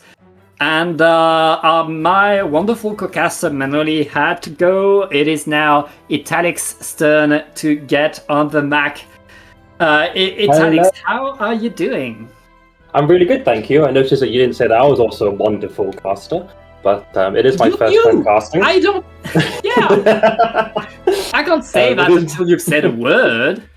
Yeah, no, it's my first time casting, so I'm very honored to be here, especially casting with you, Pat. Yeah.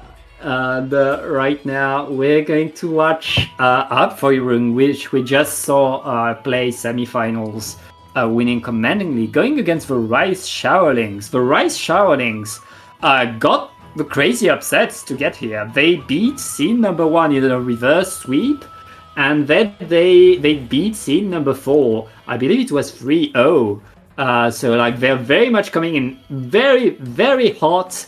Very, very strong. We saw them at the start of this tournament, but like they've been getting better, I guess. And here they go.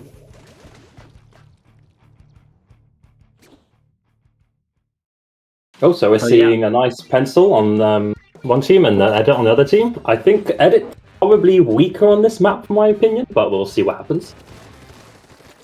Yeah, I mean, this map, like a lot of map range, it plays a big role, but Abfeuerung are going to come in strong, huge opening, and I mean, that buff on the splash allows it to run faster, to go at the opponent and fight hard. So true. It's really nice to see Splash being able to play way more aggressively these days and not stuck as a support. Don't you think, Pat? I can agree, Alex. I can agree right now. It looks like Abfeuerung agrees as well. They're past the halfway mark, and they're still scoring points, getting splats left and right. Rice Showerlings all sent back to spawn. They have the tactical, so they'll have one final shot, but that next push better works because there's not much time left. No, and we'll see that the Tetra's already using their reslider early, I see, to try to get back in. Unfortunately, they're already 2 down, Pat. Yeah, they lost a lot of players. They get the flank scan, they paint in time. The heavy edit is able to paint, at least that's one of its power, but yeah, they're able to stay alive by a hair. No, I know I said the pencil's strong in this map, but pencil alone cannot turf the zone against 4 other players. Yeah, that's one of its limitations right there. Rice Showerlings, now they're on the zone, they're trying to get in, but they're punished by that huge slusher moves. And right now, Abfeuerung are already getting back onto the zone, but it looks like the show... Oh, well, okay. Okay. Was that a comment as a curse there? That's rough. Abfeuerung is going to take the zone. No, yes, we'll see now. Oh, okay, nice pick on the splash there, and a nice pick on the pen there. So now they're going to commanding, I think, lead here right now. Yeah, I mean, hey, the Rice Showerlings are able to set themselves back onto the zone, and that gal has been moving. I mean, that gal got buffed too, and is able to fight pretty well. Huge splat right there to establish some presence right here. It looks like the Rice Showerling, who got pummeled at the start of this game, and are coming back, Italics, and are scoring good points. I know, yeah. Oh, we see now they popped the crab. Oh, the crab died early though, so I'm not sure that's going to have much effect. The strike's coming out now to hopefully cap the zone, and yep, it's now flipped, Pat. It is flipped indeed, but 2 players down on to Abfeuerung. Rice Showerlings able to maintain their presence, able to keep themselves, and thanks to that, well, able still to go in. They're going onto the platform. The Tetras are able to survive the way in as the missiles is giving them some space. Can they go in? Oh, they're splatted before they can get much, but the rest of the team is there, and now that the penalty is done, Italics, Rice Showerling are about to score more. Oh, 2 down. No, it's looking pretty tricky now for the purple team here. We'll see if they can get back in. I think they used quite their specials already, so oh no, there's the strikes coming in now. Strikes will always have the zone when you have someone hating with you, especially a pencil. Yeah, I mean, Abfeuerung just used all of their specials, all of their resources just to reapply penalty. Going into the last minute, reapplying penalty every once in a while might be all they need, but the Rice Showerlings are still fighting, are still maintaining a lot of presence, and now they're trying to go in. The Slusher able to punish. We're in the last minute now. as Alpharung is pushing back in. And yeah, I feel like that Slosher's actually been applying a lot of pressure. We've seen that Slosher get loads of picks, and then also playing safely when they've got strikes to get the zone back. So I think they're playing incredibly well here, don't you? Yeah, I mean, they've been able to get the splats to create the space for their team, and now Alpharung is back in control of the zone of the map right there. 30 seconds left. Rice Charlings are going to need to push in, are going to need to take control. They have the whale. The Reef Slider is ready as well and is being deployed somewhere, but oh, that is a delayed wipe.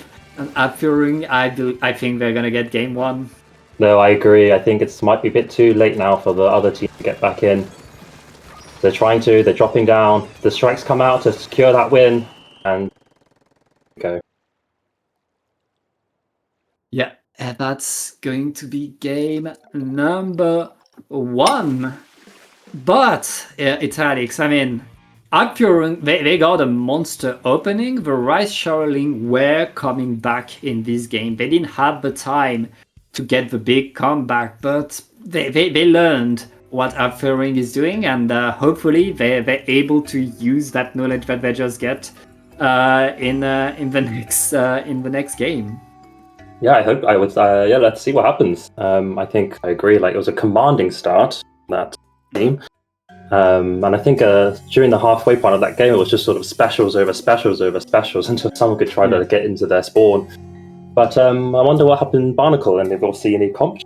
I think Ben is quite strong here again, but I think Edit can also fare quite well here as well. Yeah, good pencil. I mean, on here, control is very much taken by range. That's another flat map that really is good. One other weapon to look out for is the splash. I mean, Crab Tank on here. If a Crab Tank is deployed, you own all of mid, pretty much. And yeah, we'll see how these two teams are able to do. I don't think we have any change in terms of composition. And the Tetra's already down as... again. That's what... Yep, again we see two down on the side of Rice Showerlings already from the opening. Maybe they haven't learned from the last game, but we'll see. Hey, they're still around the zone. They didn't get pushed out completely. They were able to super jump back in. So that fight is still going just a few points, but now two down. Onto the Showerlings. It's only the Tetras behind everybody. These Tetras right now are going to be sent back to spawn as well. Rice Showerlings are pushed away, and that's already 50 points for Alpharung. That was a nice pick from the Edit there. I always think Edit's a decent pick on this map. There's way more cover here for you to hide behind and charge a shot, unlike Museum, I think. Yeah, right now, Alpharung are just running with it right now. It looks like they're the ones who learned. They're the ones who improved. They got to 15 and they're still in control of the zone, Italics. We could see a very fast game. Rice Showerlings need to paint. They need to paint with all that they have. But that was a very interesting game. I think we're also looking at these comps, right? We have Booyah Bomb on one side and Tri-Shock on the same team as well. I think in those combinations, those specials, it's so tricky to paint over. Yeah. I mean, right there, Rice Showerlings, they very much want to get into the fight. They want to cut the distance. Alpharung able to really stand their ground, stay where they wanted to stay, and they had more paint. They used more paint. They kept the zone. That was a rough game for the Rice Showerlings, who are now facing losers bracket. But yeah, we're going to go to the next game. That's going to be on Inkblot Art Academy. A bit more cover on here, a bit more ways to hide. And yeah, we'll see if that helps a little bit the Rice Showerlings. One thing to note is this is almost a double zones map, which means Reef Slider is cannot really save your skin on here. You need to paint both sides of that huge block in the middle of the zone. Yeah, I think I agree with you. I always like play this map. Someone was calling out painting left, someone paint right, like as if it's two different zones. Yeah. We see similar, same comps as before. So let's see what will change this time. Yeah, the weapons are coming back. It's the strategy that needs to adjust. Rice Shardings a bit more prudent this time, but still punished when they try to go in. The crab tank very much shuts everything down. But I mean, there's 2 down on each side. Akurung are still fighting around the zone, and again, I mean, you need to paint all sides of the zone in order to get control. As we see both teams still fighting for that control. I know, we're nearly 1 minute and no one's capped the zone yet. These teams are actually neck and neck right now. Yeah, but another crab tank is being deployed. 2 crab tanks in the first minute, still 0 points scored. Here comes the first point, and therefore Apurun, who are now on top mid, trying to find their way forward. And with that splat on the Gal, now they have a lot of control around the map. And now they've got their tactical up. I think, have they managed to pick it up? I think they have, so I think they're ready to fight again. Yeah, and right now, penalty was applied, but that's all the right Shardings were able to do. As I say that, they managed to get 2 splats. Again, they're playing more prudent. They know that they need to move back to the group as a team, make sure that they get the control that they want to get. Right now, it looks like there's a lot of yellow around that zone as the Rice Sharding are slowly getting back into this game. Yes, indeed, and we see that they've got the restarter ready. Where they're going to use it. Like you said, the restarter here can't really quite cap zone on its own. But maybe it was trying to get in and get some picks. The Crab coming out now already commanding space. The Gal, the little nice little fight over there. Oh, did you see that? Nice yeah, I mean, nice dancing around the ledge right there. The Gal able to take a lot of control, which means the Rice Sharding are still around the zone, but Afterun are still coming back, are still painting back. And with the strikes, I mean, the zone is getting back in blue. Yes, you can see the pen just sort of staying on their flat safely, just painting the zone. No one seems to be able to harass them because they've got so much range on this map as well. Yeah, Afterun right there. I mean, they're still in control, but the reslider is not going to find much again. We very much see the Rice Shouting getting the fight, getting their way in, but not able to get the control they want to get it, Alex. No, we'll see if they can get in with this cooler right now. They've got no specials up and ready yet, but they haven't got much time, I don't think. Yeah, and right now, Rice Shouting, just 2 ticks left onto the zone as Afterun are simply holding, punishing the jumps in. The strikes in front of the zone to deny any way forward. Afurung are going to punch their ticket into Grand Finals with a commanding 3-0. But we see that strikes again securing that. But, you know, this was an incredibly close game though, I think. Start, you know, you saw 1 minute in, no team was managed to cap that zone. It seemed like a very, very intense fight between the two. Yeah, I mean, Rice Shardings, I mean, they got the upset to get here, and getting here is already quite the accomplishment for them.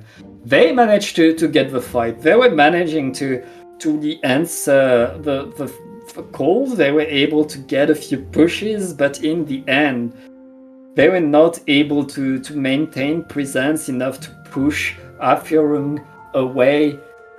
Which means they still have a few things to learn. We'll see them later in this tournament, though. They're already qualified for the lower finals. They're already qualified for the podium of this Triton Cup.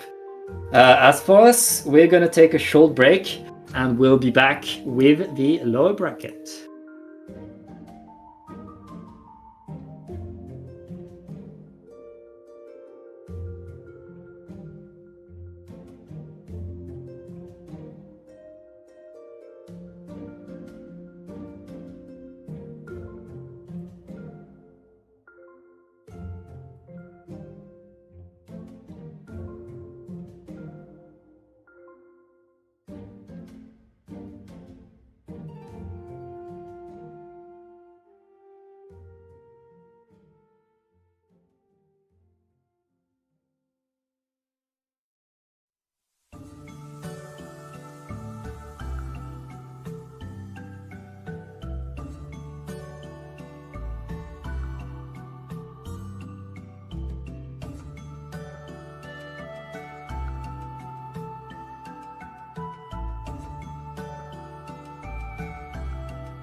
And welcome back to Triton Cup 112.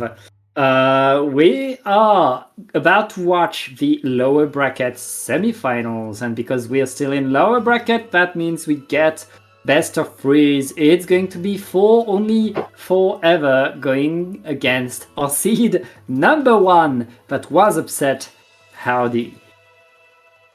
I'm excited for this match. Pat, you saw the matches earlier, I assume. Do you know what comps they were running? We haven't seen these teams on stream. Really? Okay. Yeah. Well, then I wonder. I know that I think Howdy has Devon, who's an incredibly strong Lita player, so it'd be exciting to see some amazing snipes. And well, I'm not really familiar, I don't think, with the other team actually. Well, on the side of Only Forever, pay attention to Lucky, who is a great slasher player. I mean, Only, like they're a group of I think they're all French. I recognize some French names, and like they're all very much like high level players that you have to pay attention to. Going on an uphill battle against Howdy, who is, as you said, like top level players, very strong. That we expect to get further in there. But hey, they've already lost a set earlier in the tournament. It's certainly not an easy deal to beat any team that got it this far into Triton Cup. So pay attention, especially since the first map is going to be Lemuria Hub. And I'm not the biggest fan of Lemuria Hub. I always struggle on this map, so I do think Lita's really strong on here, though. So it'd be really, like I said, I'm really excited to see Devon. Hopefully, they'll be playing Lita here. That's a possibility. Like, there's 1 million players on Howdy's roster, so I don't know if Devon is going to be playing, but I mean, we could see. And no Devon, it looks. No. Let's see what comps they will be coming up with. Oh, but there is a Lita regardless. There's a Lita. That might be okay with an alias. Okay. Well, we see an interesting comp with both Luna and the Tetras on the side of Howdy, who are in yellow. On the other side, whoa, okay, well, our colors are inverted, Naga. And we, right now, Howdy in yellow are taking full control. I mean, huge opening that they got right there, and they're already scoring points. Yes, I don't know if the Lita meant to drop there. I think they were trying to take up a really strong position in top mid. We're seeing here now the shot. Oh, amazing pick over there. Being up cooler now, ready to go in. And you see, the Lita gets a snipe on that one, Pat. Yep, that's a beautiful Lita snipe.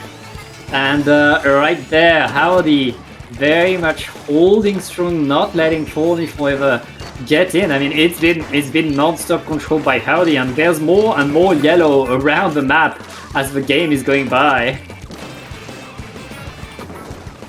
We're seeing here now, how can... Oh, that's an amazing spot for that Lita. The strikes coming out to try to displace the Lita, so they can finally come in, and will they be able to neutralize the zone here? Not fine. Okay. I think that was Devon 4K on the Elite Italics. Yes, I love to see it. I have an inkling that was in fact a Devon 4K with an alias. But yeah, that was quite the opening games by Howdy. Incredibly strong. Very powerful in that. Now they have to play on Humpback Pump Track, which is the map that was put on there by Only Forever. Only Forever, they like to play. They like to play this map a lot. I know they do.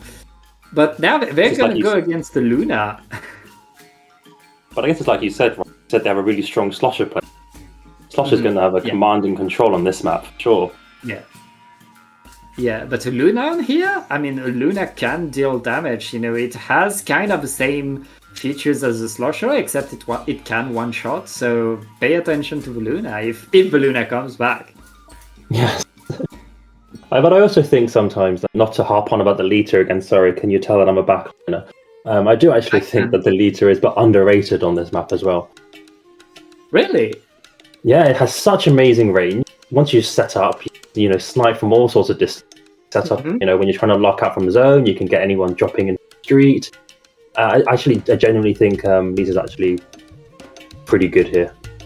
It's funny because anytime I play a charger on this map, I feel bad. I feel like something wrong, you know, like the hill makes it so that there's always someone that can appear out of nowhere and get the flank of me or just like ledge camp me. Like I really struggle with chargers on this map, and lately I've been avoiding to play charger on here. I prefer to play short range stuff. No, 100% actually, to be fair, yeah. You got so many angles where people can come from, far left, far right. I think playing charger here requires a lot of attention, and it's not easy, sure, but I do think it's still under. And here we go, it's starting now. We'll see if there's any comp changes. Well, that's a comp change. 3 players. Now they're getting a bit too confident, I think. Only bringing 3 players to the game. That's. Are they going to continue playing? Are they restarting? No, we're going to restart this game. My God, please restart the game. Okay. Yeah. That's DC before the game starts, so it doesn't count. We're going to let player come back in the room, and we'll be right back with it. Yeah. So it didn't look like I didn't see a new weapon amongst the 7 that we saw. I think we saw like repeats. I saw the Lita. I saw the Luna. Or other team of I think still. I think I was a bit too shocked by the DC to actually pay attention. Yeah. I mean, on the side of Howdy, I don't see why they would change anything because it's working. It's working pretty well. So yeah, it's very much on for only forever. Does the change in map is that enough to allow them to get the comeback, to get themselves back in the game? Or do they need something else?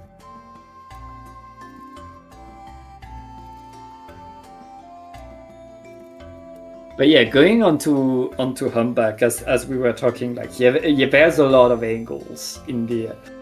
There's a lot of way to surprise your opponent, and I mean these players, they pay attention to everything. They got eyes all around their heads, and you can't surprise them, it feels sometimes. But yes, 360 vision. It's interesting though, I think, when you're saying, you know, difficult as a charger because you have to pay attention to so many different angles.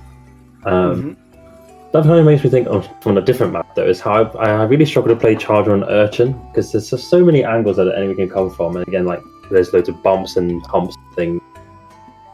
But I don't know why. I think Humpback just plays slightly differently. I think maybe because there's a massive dome in the middle that you can set quite nicely. It gives you relatively good vision around. I mean, this map is so different in its size, in the way you can go around the zone, ignore it, and go in the open street and really get huge long flanks that kind of work, honestly. Like, you have so many different things with this map that make it like a whole, like you need a different plan. Quite often you need a different weapon. Like, it's a different deal, and the team that has a good plan for this map like will have a huge edge, and I guess that's what that's what will, and I guess actually yeah, and I think the Slosher here again probably really strong here. Again, the special dry strikes can really help cap this zone a lot easier than Lemuria Hub, because you know Lemuria Hub is 2 zones. Yeah. All right, here we go. We have 8 players. We got 4 on one side, 4 on the other side. Let's get right in the game, Italics. Was there a paintbrush last time? Is that new, or is that That's new. That's new. And I think Paintbrush... Is this the new Paintbrush? Yeah, it's got a buff. No, it's got a nerf in its point for special. I didn't check, but you know the for only forever the zap went down straight away, so there's no cooler on their opening. So it's going to be a tough battle now to get back into the zone. Here comes the Zipcaster, that Luna dealing so much damage, creating so much havoc right now. It's 2v2, but Howdy has control over the map, Alex. Yes, you've got the leader marching up on the mid there. The strikes coming up from the slaughter to try to cap that zone and let the teammates come in. They neutralize, but they don't manage to cap.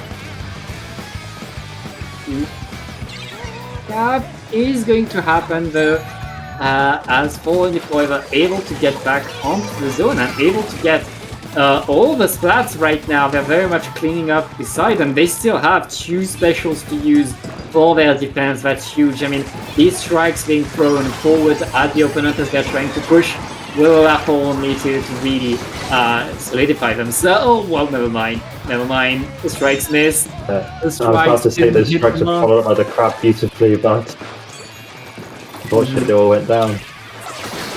While Luna commanding the streets here, zipping in to try to slow down the enemy pushing back in. See if they can get any picks here. Seems like it's a very good distraction so far. But fortunately because of that, yeah, they managed to lose their zone.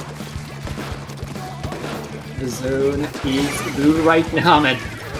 That Luna is simply running forward and getting splats, and it's working. But the Luna cannot paint the zone though, and is going to be sent back. You know, 1v2 with the Luna, and when you don't have the paint for your way, like that's the limit. That's the limit of the weapon. But it was interesting, they seem to have to, you know, dedicate 2 players to try to get rid of that Luna on the left ledge. Like you said, it's just poking through. It's a menace on this. It has the power of the Slosher, and right now Howdy is going to get a wipeout, and already their Paintbrush is on the opponent street getting a splat. They're close to Bazooka as well, so they're going to be able to Bazooka from the street. That could be pretty dangerous from Howdy right there. And it's a strong position one, they're on the paint. Whoa! That was amazing to see. Yeah. Right now, Howdy able to get the zone? No!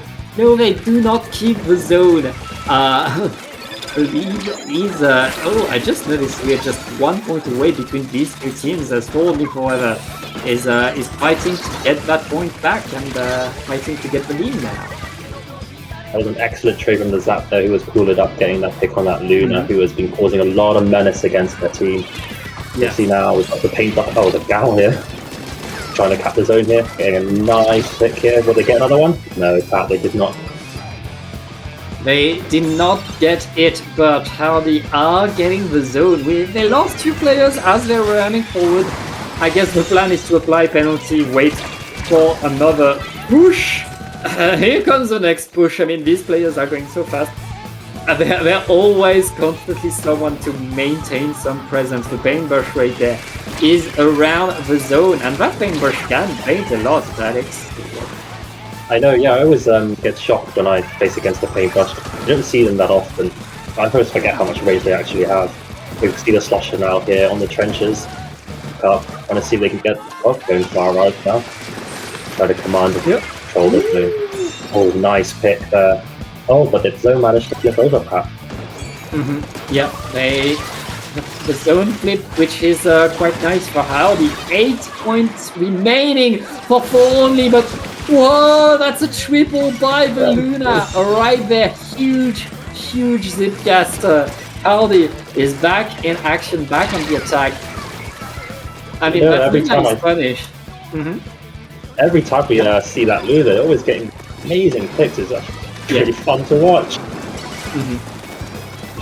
Yeah, that's power. Good Luna Blaster, but now we're in the last 10 seconds of the game. Howdy is going to need an overtime if they want to be in the game, but there might be no overtime. Italics for Only Forever. It was their map, but they chose and they tie up the score. So certainly knew which maps were their strength, and they definitely knew how to play this very, very, very, very well. We saw that Luna get some amazing picks, commanding a lot of control and commanding a lot of space. Wasn't enough. It was not enough. For Only Forever managed to punish the Luna, and once the Luna was shut down, For Only Forever was really gaining ground, was really getting control, which means they get the 1-1. And now we're going to a map that was chosen by both of these teams, Alex. It's going to be Wahoo World. I know, it's going to be an interesting map to see here, I think. Again, we've got the Lita, which has an amazing range on this map. I always find this zone incredibly large, though, and I don't know about you, but it's sometimes quite difficult to actually cap quickly. I mean, it's a very small zone, and more importantly, it's a very round zone, which means a Reef Slider or a Booyah Bomb is enough to cover the whole zone. It can be, if you have the right special, it can be painted pretty fast. That's actually true, yeah. I guess they have tri-strikes, we saw, right, earlier? Yeah. They might up. Let's see if there's any Booyah Bombs or, in fact, any Reef Slider to see if they want to use those specials at that zone easily.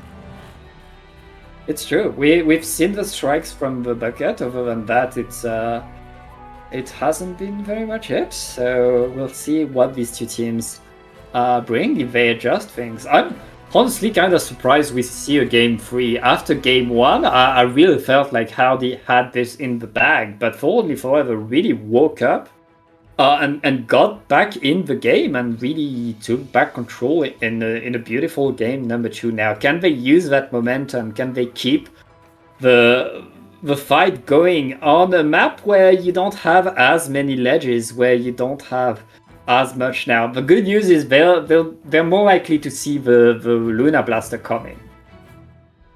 Yes, so I think there's disadvantage for the Slosher will also be a disadvantage for the Luna here, right? Yeah. But the easy sight lines, the Lita is going to be much more difficult to play around here. Oh, they're going for Pencil. Yeah.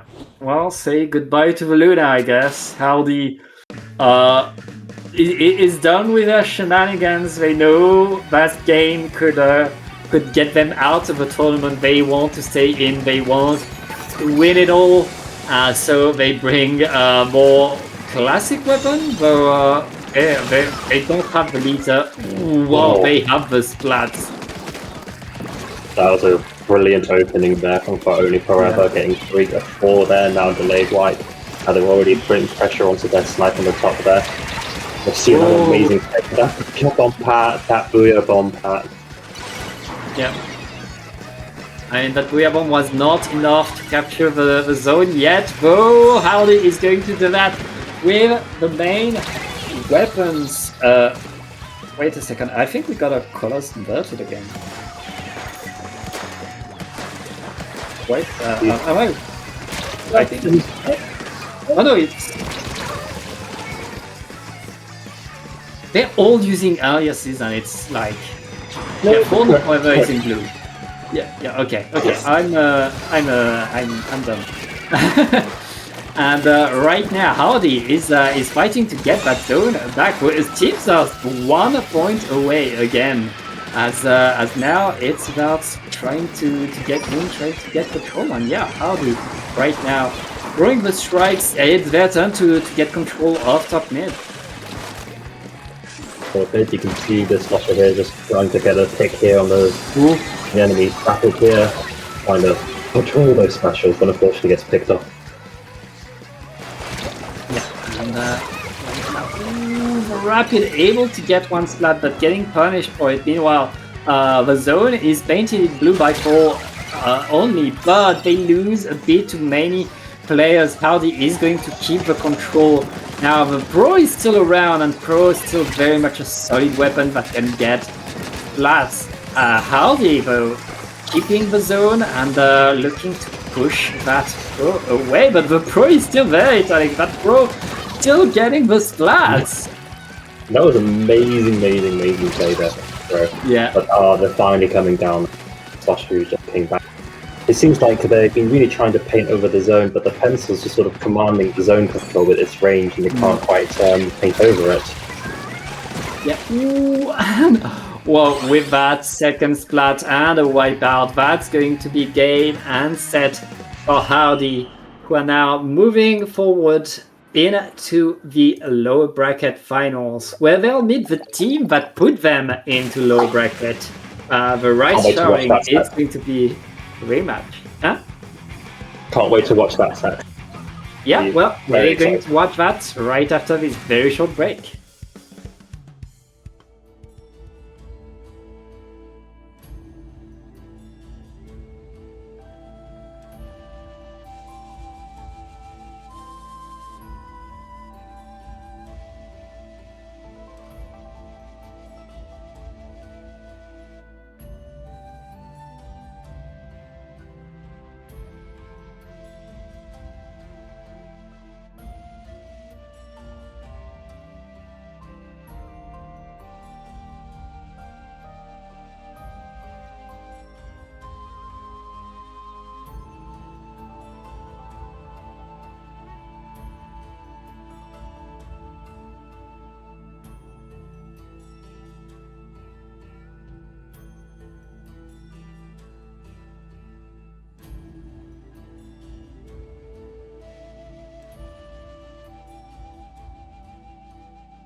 Oh, whoa!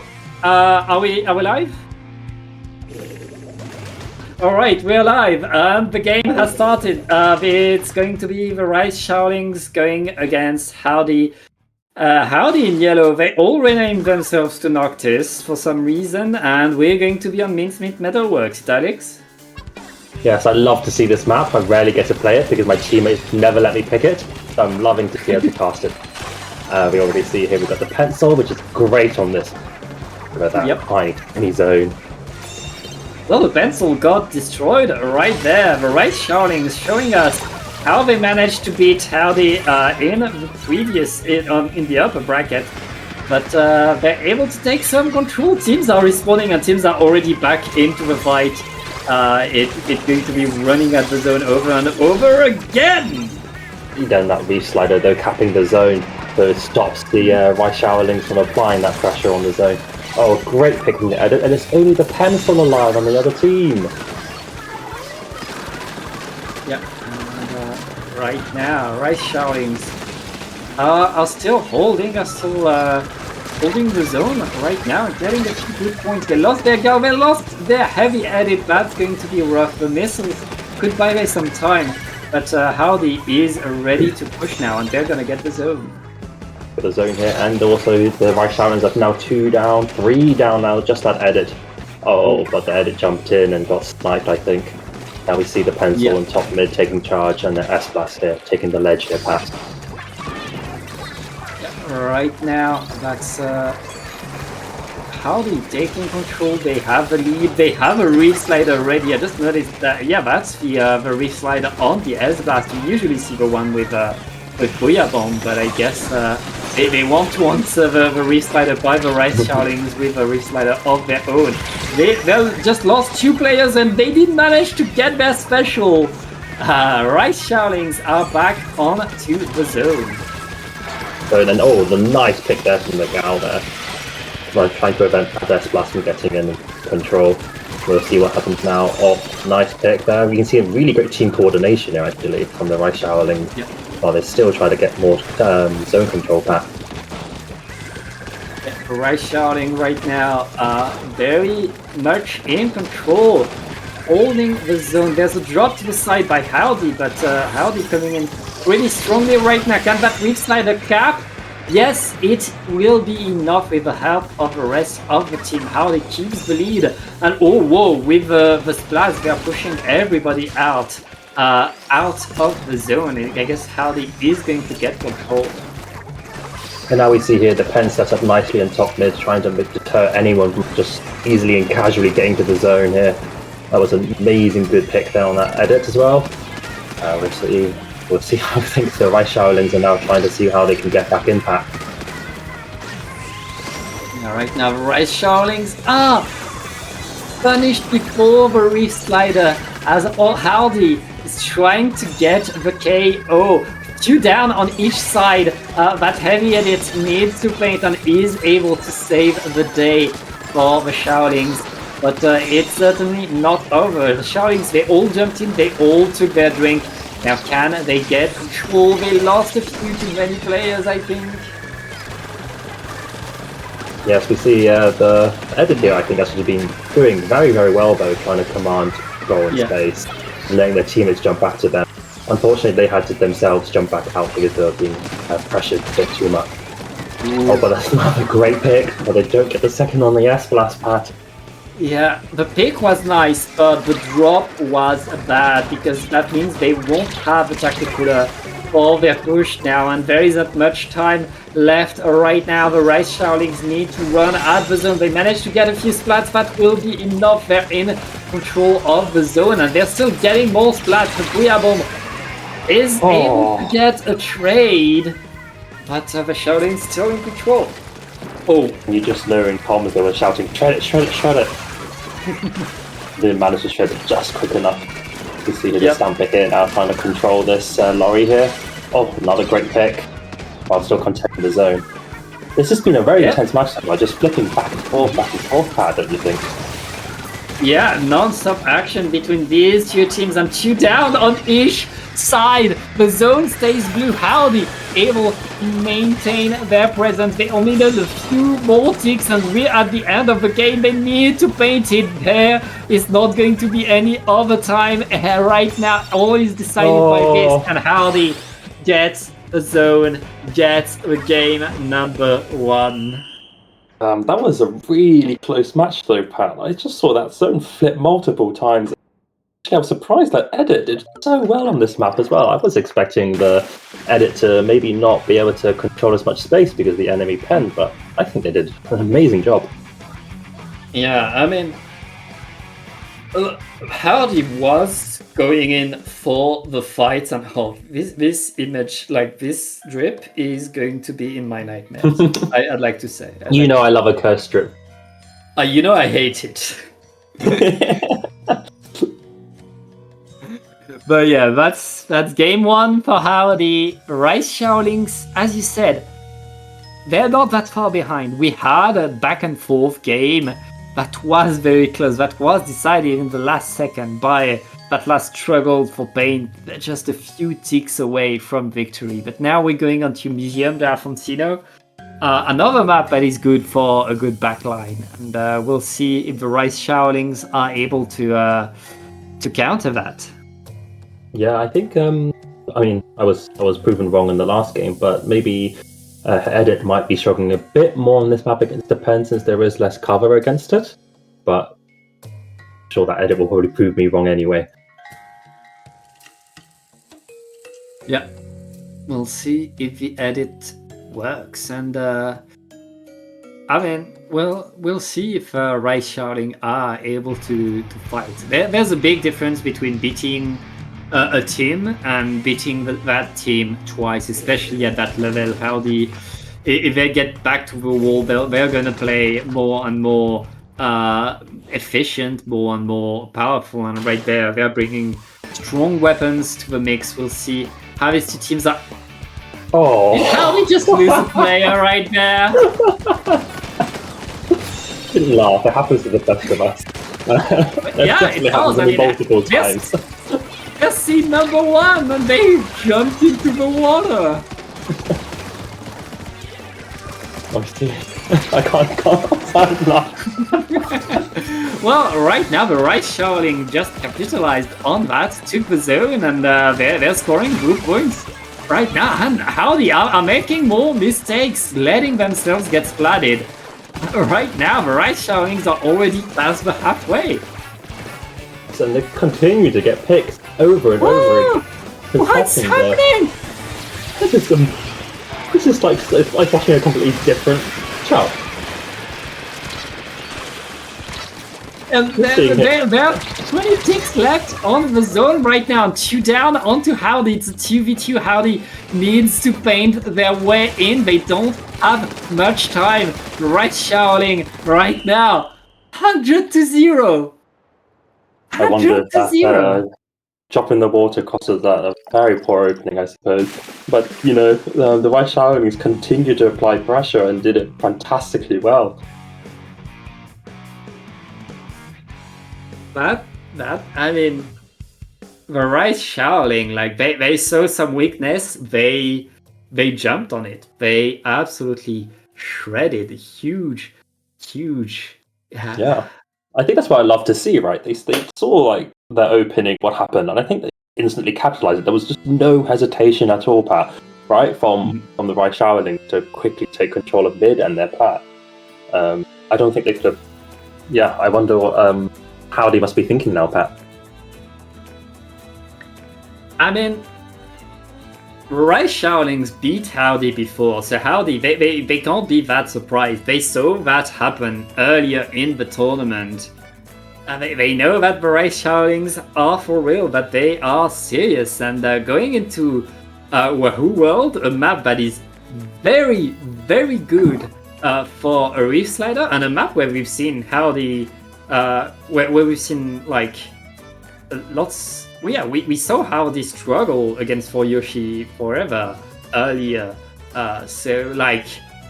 This could be a good move for Howdy. This could be Howdy for the Shaolings. Will Howdy be able to get that victory? Yes, we'll see if they've changing any comps here. It looks like they're playing the same comp here. Yeah. So I guess they're trying to stick with what they know best. And also the same comp as well from the Rice Showerlings.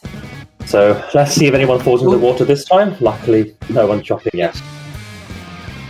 I just noticed that, yeah, because they have the cursed drip, they have, their gear doesn't make sense. No, and have you also noticed? There's a lot of empty slots on those gears. Hey, you pay the price for your folly. And right now, the Rice Showering are still getting the opening. They're getting the fight. As right now, the Blaster is alone to the side. Yeah, well, they're going to be able to retake the zone, but yeah, I mean, they're still in the fight around. Really having control of that, making great use of that ball there, that gal. Falls back slightly, they recoup with their teammates. Using Whale here to try to stay control, but now the 3 down pat. Yep.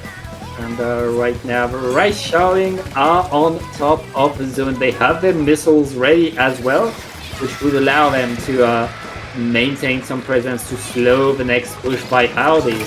As Howdy right now are getting the splats, 2 players down onto the Showlings, and Howdy are on their way to their platform. Looking, paint zone. 2 Booyah Bombs will be enough. Will be enough to cap that zone there. Oh, that was a great snipe. Did you see that snipe from the pencil? And see here now, just here Sharking trying to get a pick here. Well, just weakening a lot of people on the plan, delaying their time there, but unfortunately it does get taken out. They got taken out, but the players that got weakened, they got splattered afterwards. And right now, the Rice Showlings, look at the Tetras, they're back and they're finishing the job. Huge move right there, no penalty left on the Rice Showling, who are scoring more points. I don't even. Oh, I see this. It's Tampa that got them. Everything's happening so fast, Pat. I can't quite catch up. Yeah. But we see that the time is ticking down now for Howdy to try to get back into the zone. Will they be able to cap in time? Having missiles built to navigate around. Oh, that's weird, bomb. Will they cap? Oh, they managed to cap, Pat. Yeah. And that cap will allow them to stay in the game, keep it going, but they lost 2 players pushing in. The Rice Showlings are getting back their control, are still on top. We're halfway through the game, and Howdy is in trouble. Yeah, they haven't managed to tick off many from their points yet. We see that they're still getting picked off, but that was a good pick there. Nice catch from the gal here. Now they're on trying to get back to the zone. But unfortunately, Howdy just finally managed to cap back here. Yeah, but Rice Showling jumping their way back in, are already repainting the zone. They're constantly going in and they're able to get jumps that are not being punished by Howdy right there. The zone is back in blue.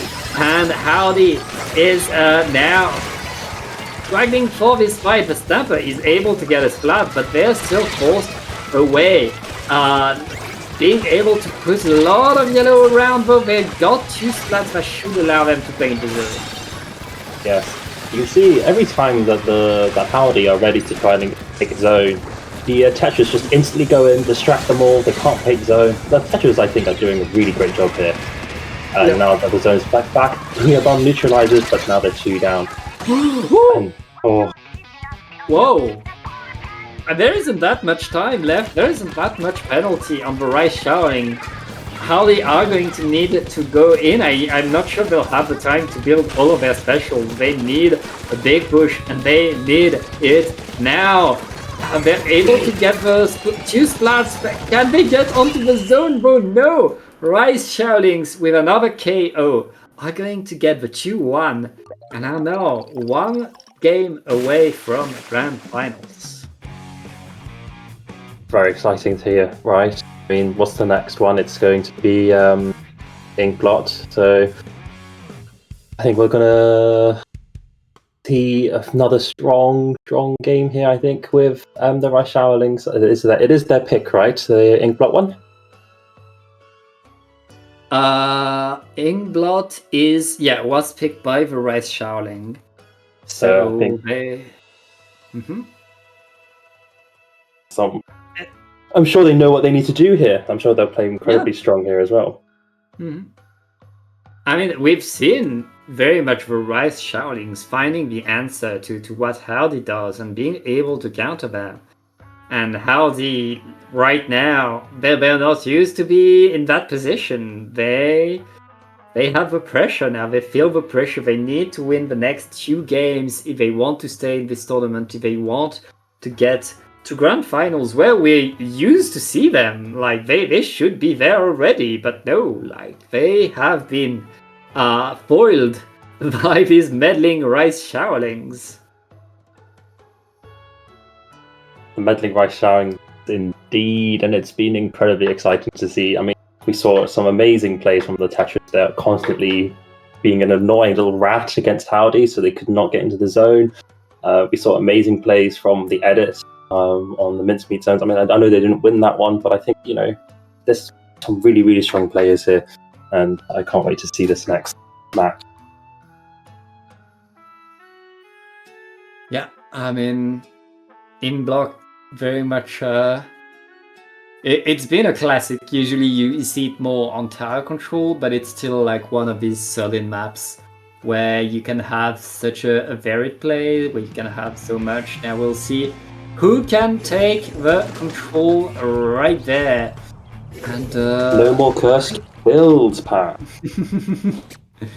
Yeah, it's Howdy is playing serious now. They want to win it, and they're bringing both a splash and the 52. They're using the fighting weapons, using the buff to the best. Now, I mean, the Rice Shaolings, they're unlocking the final phase of the boss. Which is actually a really huge compliment towards Rice Shaolings to have to face Howdy. Yeah. In full engaged mode here. We see now the edit trying to, I think, getting cooler here soon. By chipping a few people on the flat and to avoid the whales here, and then throwing cooler for the teammates. Fortunately gets picked off, but it's only the pen left on the other team, so will they be able to capture him here?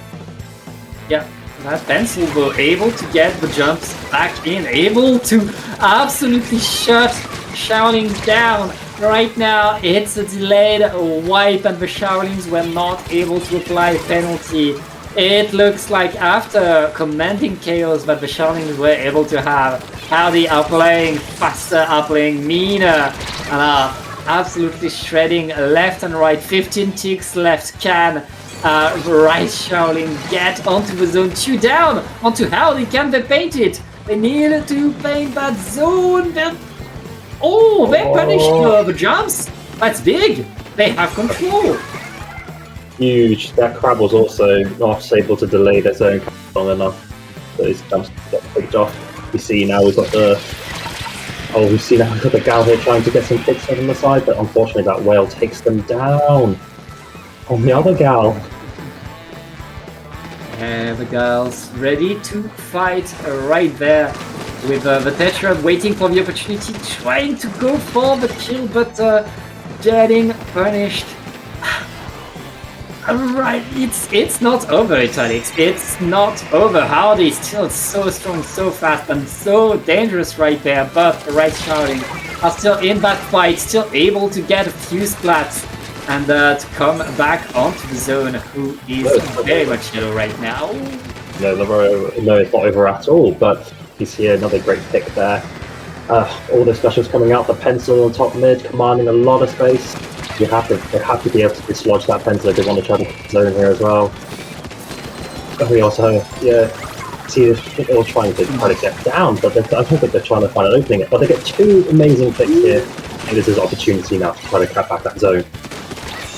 And right now, Rice Shaoling keeping themselves alive. There's 2 minutes left and some in this game. The Rice Shaoling need to keep that zone, Italics, because the lead from Howdy is huge right now. The fights are still going. A fight for the corner right here for that side has been raging on, but it looks like the Rice Shaoling are staying on top.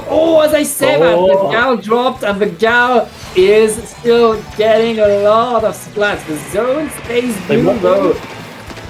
Yeah, they might be able to get rid of the penalty here now. They've finally got rid of the penalty and now they're chipping away to their points.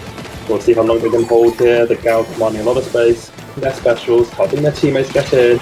Trying to be annoying here. Oh, but now neutralized. And might be opportunity here for Howdy to cap back the zone. Yeah, and right now Howdy is coming back onto the zone, painting it yellow, making sure they have that control back, but they're paying the price for it. I mean, there's still people from the shoreline ready to fight as they say that. They get shredded, and this time the jumps have been punished. This is huge. Howdy has control of the map. Yes, they do, and I think they're getting ready now here to fold. Unfortunately, the toppers get ticked off there, and also the edit, so they're losing quite a lot of their painting power here to try to get back that zone. We see that Pen still on the top mid, trying to get them off. The penalty for Howdy are now ticking down, and I think it's going to be game. Yes, that is game. That is 2-2, which means that, Alex, we get to see a game number 5. One game to decide it all. Gosh, my first time casting and I'm already working overtime. Let's go! Yeah, it's going to be on a ship-shape cargo company to decide it all. A map that, as a backliner, you have to love, right? Yeah, I think so. I mean, I think locking out is really fun on this map. You know, you just perch up on those wings on the top and you see everything. People have to sort of just swim straight into you. It's actually incredibly fun. I find trying to get back in can be quite a challenge, though. I think one thing that I'll have to watch out for this one, though, is the Tetris and their Reef Slider. Of course, as you know, Reef Slider is great on zones, especially on smaller zones, maps like Ship Shape. Don't you agree, Pat? Yeah. But we have to say that Reef Slider is a friend of ours. Like, they're more than a friend; they're an ex-teammate. Yeah, It's been amazing to see their journey and how they've grown. Yeah, and it's incredible to see them, and it's a privilege to be able to cast them. Now going into Ship Shape, one last chance, one last game to decide who is going to go into Grants. Who is going to move forward. I mean, we've seen the Rice Shaoling do very, very well, and as you said, the Reef Slider on here could allow them to get back onto the zone where other specials wouldn't. But on the other side, Howdy, like they've gone serious mode. They've stopped their weird drip, and they're back to being full action. They want to win this game. I guess you are right after all. Cursed builds don't belong. We shouldn't have them. Yeah, okay, they're bad. Fine, okay. So now we see again here, same comps now from Howdy and also the same comps from White Shaoling. We'll see here, they're trying to get mid-control here. The Gal already coming down though, Pat. Rice Shaoling losing the Testrals, but able to get the zone right now. Thanks to these missiles and a splat to the side, it looks like the Rice Shaoling are going to take early control italics. Yes, and we see here now, we've got the Crab back out now to try to get back their mid-control, but unfortunately, the Rice Shaolings have got 2 pegs while the Crab was out. That's incredibly impressive.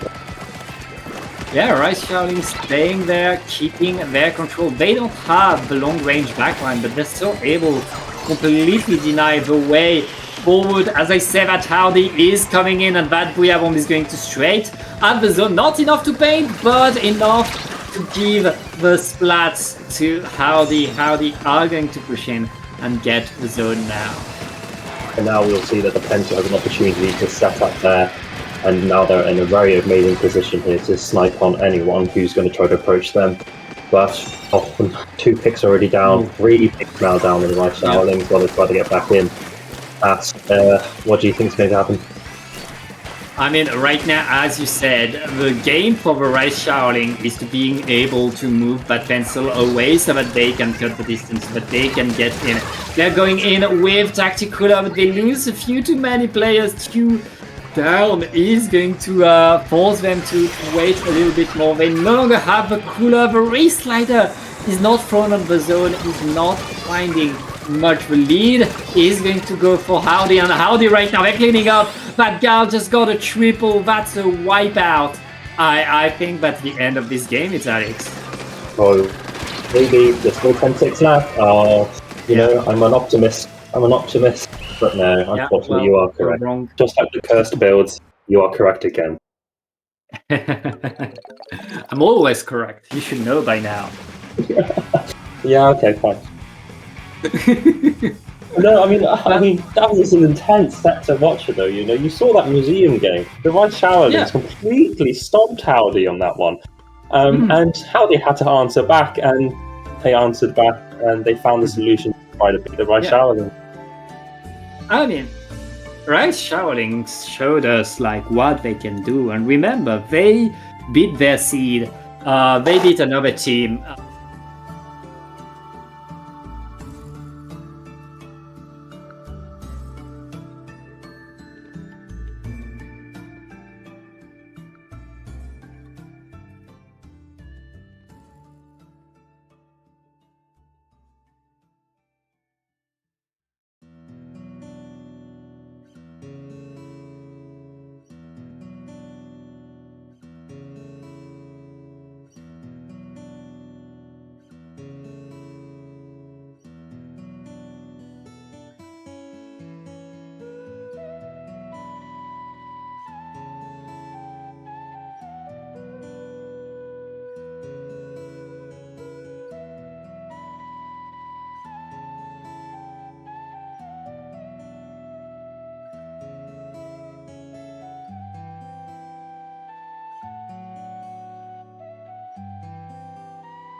And it is now time for the grand finals of this Triton Cup 112. I am Pat here with Alex, ready to watch our top two teams.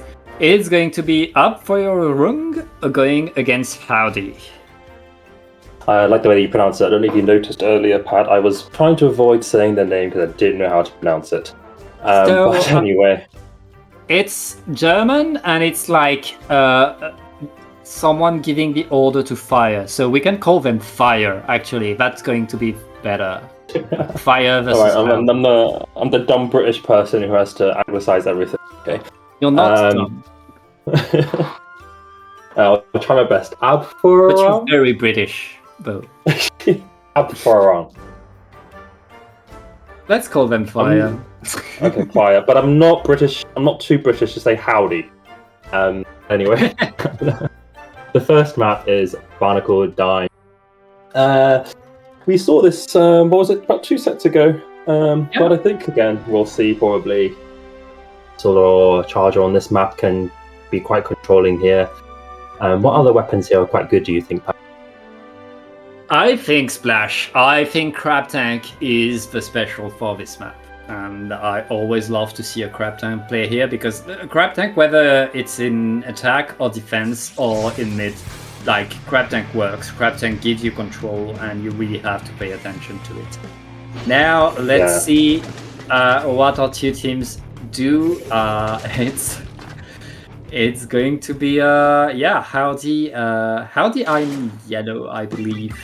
Howdy I'm yellow going against Akyong in blue.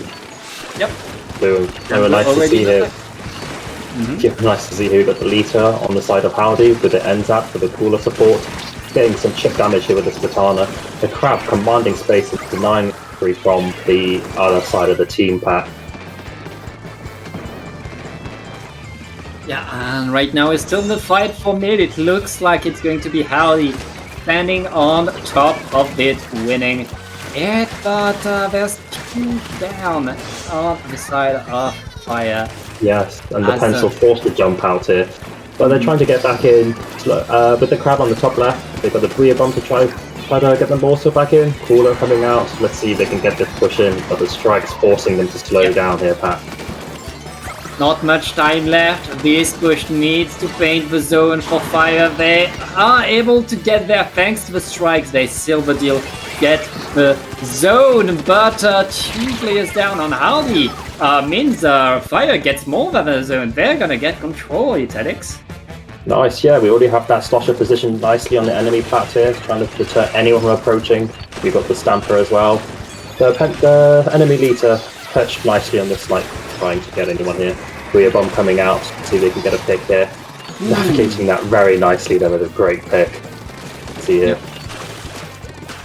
And right now, Fire still fighting around, and that Stamper able to get away with it. That is big. Meanwhile, the lead almost swapping, but not swapping completely. Howdy is going to keep the lead as they take back control. Yes, indeed. We have here the Wavebrigger coming out to try to scope out anyone who's sharking. The Crab here setting up nicely here. This is exactly what you want to see, isn't it, Pat? Yeah, right now that Crab Tank is deployed, but Crab Tank is getting a lot of paint around. Fire is going forward right now, and with a few extra splat, they're going to be on the zone. Can they paint it? Though they didn't apply penalty. More points for Howdy right now. Quite indeed. We have here. But finally they managed to flip the zone and apply penalty with just the enemy Lita alive, trying to see if they can deter the team of Abfurang from approaching here. But we see that the other team already have their Crab. They have their specials already ready in line to slow down Howdy from coming back in. Yeah, right now Fire holding strong. The Crab Tank is forcing Howdy to wait a little bit more. Penalty is going to be done, and thanks to these strikes, they're all coming from the same angle, and they're getting punished for it right there. The Stamper still on top of the zone is done. Fire right now, just 10 ticks left. They are looking pretty good, and it looks like Hardy is forced to run out the zone. Can they paint it in time? It doesn't look like it. Game 1 for Fire.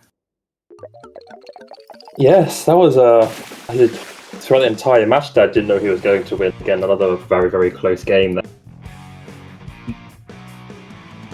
Yeah, very close game, but in the end, Fire able to get a bit more from that game, able to keep that control, keep the things going. And Hardy, I mean, they were doing good, but they struggled to push back in. These delayed special, staggered special by Fire really stopped them from going in. Yes. Now we're moving on to mincemeat zones here, which we saw previously on the team of Howdy. Had a very close victory on this one as well. So let's see if they will switch anything up here. Again, another great app here for Vita, if they choose to play that again, or they might switch back to pencil. Let's wait and see. I mean, this is the map for Lita. This is a map where you want to bring the Lita if you have it. So. Oh, I agree. But last time they switched over to pencil, which I was actually really surprised by. It's not the same Howdy as the one we saw earlier. Now it's the Howdy in Grand Finals that needs a bracket reset, and I think they're gonna bring their best. I feel like Devin is going to play Lita. Fingers crossed. I always love to see some great Lita play. I wonder how Fire will try to respond to that, though, Pat. What do you mean? I wonder, George, what do you think they're going to come up with? What do you think they're going to be here? Do you think they'll switch it up? Do you think they'll play the same thing? I think the weapons that they had were strong, were solid, and at this point in the tournament, I'd be surprised if they change things. I think they have their 4 weapons that work well. It's just like they're meeting another team that is also incredibly strong, and it's a matter of can they make it work. Now, let's see what they do. Let's see what is being played right there on the one side. The Elita is going to come from Devin. On the other side, it's still the pencil. Doesn't look like we have a change. No, I think we just switched out. So I think last time it was Crowley on the Elita 4 pick. Was that? But they're swapping a bit of roles here. Oh, a nice early pick here, but it was a trade. We'll see here. There's a bit of a contention on zone at the moment. Seeing who goal here. Right now, zone being painted. Fire are fighting for this zone right there, but can they control it? Looks like Howdy is going to push them away. They're forced on their platform. They're forced to regroup. The Crab Tank is not far though, and Crab Tank is also good on this map. Yes, it is actually really, really good, but let's see, they got the cooler now, are they going to pop it soon? They're trying to take a closer position, a more aggressive position to use that crowd, and they get an amazing pick. Another pick though? Oh, but they managed to cap the zone, and now they're in control of mid. Oh, but they lose their slosher right there as they're trying to get space forward. That's going to allow Howdy already to push back in, to get back onto the zone. We painted pretty fast and not let Fire really get much. Now we'll see who's able to get that shark right outside of the... Oh, not enough! Not working. Luckily managed to escape there on that shark. We see another Stomper here trying to get in, getting some good picks. Oh, they managed to jump up here. Now having to paint over the strikes and trying to deter anyone from coming from the left. 2 amazing picks as well on the side of Fire. Ooh. Yeah, but the Eater is there to punish, is there to take control. Is trying to find the splat on the pencil, but was a bit too far away, I think. As right now, Howdy is taking back control of the zone. We've had a whole lot of back and forth, which means penalties are pretty low, Italy. Yeah, they really are. I think they're just trying to see whose specials can outpaint another person's. Booyah Bomb versus Booyah Bomb. And not to admit, when I'm watching, spectating this, seeing the Lita in top mid is actually incredibly scary. Yeah, it demands a lot of confidence, and it doesn't always pay off. Right there, Fire will be able to get back onto the zone and paint it right there, thanks to their pencil. Right now, there's still a Slosher behind them, but yeah, that Slosher is very much isolated, forced out. Now, can Fire hold the zone every time? It looks like Howdy is getting it back. Yeah, it's a constant flip back and forth before the Slosher. They're finally taken out by the pencil, who had to drop to go and kill it. Now they're taking a bit more of an aggressive position, same as we saw with the Lita earlier. Will they be able to take advantage of this positioning right now? So we'll see some of their teammates coming down though, being pressured to fall back, and the zone flips back pat. Yeah, right now, oh, that's 3 players down on Fire. Howdy are sending their Slosher far up to take control of the platform. That Slosher is punished, but I don't think they mind that much. That Slosher will have the time to jump back in before Fire gets anywhere near the zone, and there's no penalty left now. Fire needs to get on that zone. Howdy still holding, still painting, trying to keep it. They want the KO, but all of Fire is there to paint and keep the game alive. It's Alex. That was a wonderful play then. Tap over, fight all of the uses of the specials from the side of Howdy. So you get another splash trying to keep the zone alive. I think they're probably trying to go for their crowd so they can take an aggressive position again with it. They've got Cooler out, but we'll see happen. Yep, we see now. Crowd coming out. Oh, but that snipe! What a quick reaction from Devin 4K there. Yeah, excellent snipe on the Crab Tank right there. Howdy gives the control over the zone thanks to that. And right there, Fire using the Via Bomb to take. Oh, wait, that's 3 down! 3 down on Howdy.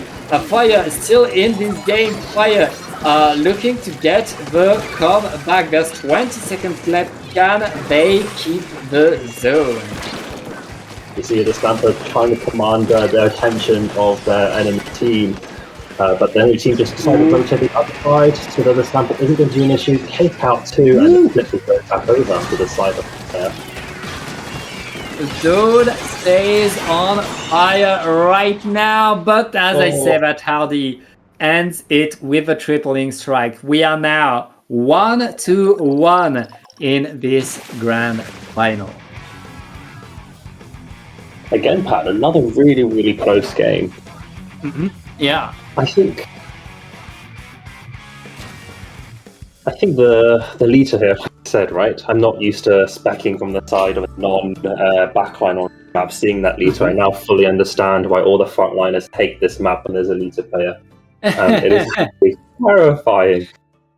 It's you can't go anywhere. You're constantly in danger when you're facing that Elita. And Howdy, I mean, they did that. They made the Elita work. They reminded us why it's king on this map.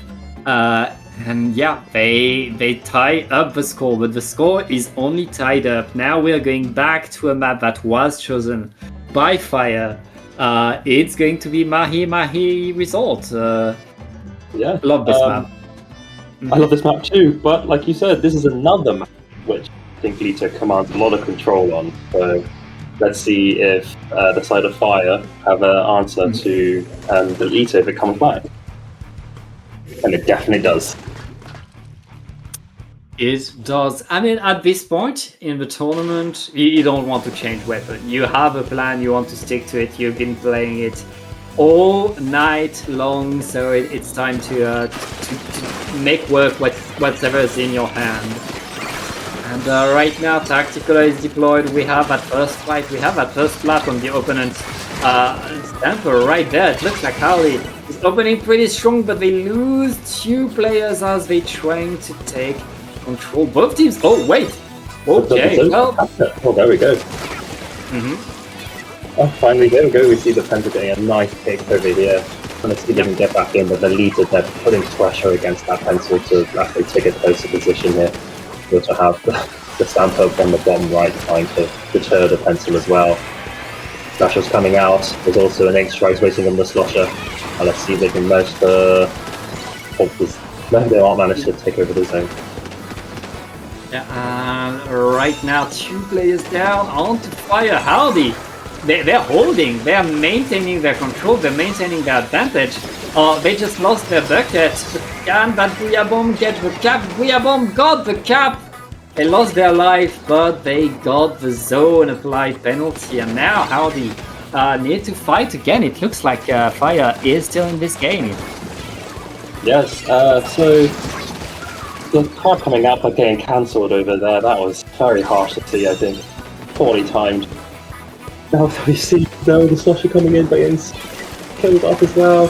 Cancel again, I think we're on the back trying to get back in. Orders of their teammates to try to help them in. We see on the side of Fire now, we've got all of them ready now from the left, trying to get in, we're trying to face against that Booyah Bomb, dislodging the pencil as well. And all the specials and Howdy dislodging Fire so they can't hack without a great until they're back. Yeah, nice snipe, but Fire needs to find a way forward. There's no more penalty. The strikes are enough to fix that, but are they enough to let Fire get control over mid? They need to push ahead of the zone. They're not able to really push Howdy away from here. They're the ones that are forced to jump out. Oh, they're already getting back on the attack. But I mean, Howdy back in control and chipping away at their penalties. Yes, that's the beauty of the cooler, isn't it? That you get back out, get back in so much faster as well. You can get out again the Booyah versus Booyah Bomb, but the Tri-Strike's covering over the Booyah Bomb from the side of Fire, so to ensure that they do not cap the zone. Again, for Fire, no, you can't manage to cap the zone with their own Tri-Strikes. Howdy hits one in here. Will they be able to seal the deal here? Oh, I think it is. I think that's game cap. That's 2-1 for Howdy, but Italics, they're coming from the low bracket. Even if they win this next game, all they get is a bracket reset. It's certainly not over, there's more to come. Yeah, I like how you put it. It's only a bracket reset. I've never been in this position before, but I can only imagine just how tiring it is to play for such a long time. But I'm sure, you know, these players, they're incredibly used to it. So this is probably just like casual Friday evening for them. I mean, these players, all 8 of these players, they've been to grands of Triton before, I'm pretty sure. So this is certainly not new. As Triton is now weekly, it's certainly become a weekly occurrence to see these players here. And yeah, as you said, at this point, it's no longer about skill, it's about stamina. It's about keeping your head on the prize and seeing what to do next. And it looks like we're going to see what happens on Ship-Shape Cargo Company. Yes, again, another strong map for the Lita here, Pat. So if that Lita can manage to set up on top mid on the lockout, the team of 5 will have to find an answer to try to dislodge that Lita and potentially use their resources. Although the Tri-Strikes here, very strong to cap zone, while also simultaneously dislodging. So maybe the Lita will have a bigger struggle here. Well, let's see if that leader comes back. Yes, it will be there. It's going to stay for the rest of the tournament, I think. As, we're still with the same weapons, same game plan. And, let's see what these teams are going to do. Again, the team that's able to set themselves above the zone have really that managed to really push the other team away will have a huge advantage in this game. And right now, both teams are trying to do that. Yes, indeed. You see here the Splash here trying to take the zone, but unfortunately gets picked off by the Slosher. But they do have... Did they pick up the cooler? I don't think they did. They didn't pick up the cooler back to the back bit slow. We decided Howdy getting the zone here. And also getting some nice picks here back. Ooh, what a dodge! What a dive in by the Stamper for Howdy right there. And Fire right now forced to fight in their court, but they're not able to do much. It looks like Howdy and the position they want to have with the Editor above everything, waiting for the mistake. The Crab Tank is coming from Fire. That Crab Tank is able to dodge. Was able to dodge for some time, but got punished in the end. 20 ticks left onto the zone already. Howdy, looking to rush this. Whoa! So again, that leader got another amazing pick, Pat. I think the leader is causing a lot of trouble for the team of Fire here. Yep. Looks like they've seen they won. That's a drip pick for the bracket reset by Howdy. We're back to 0-0, and Fire, who was looking pretty strong, who managed to get the first game of this set. Suddenly, they are in trouble. Suddenly, we are tied up, and Howdy has all the momentum.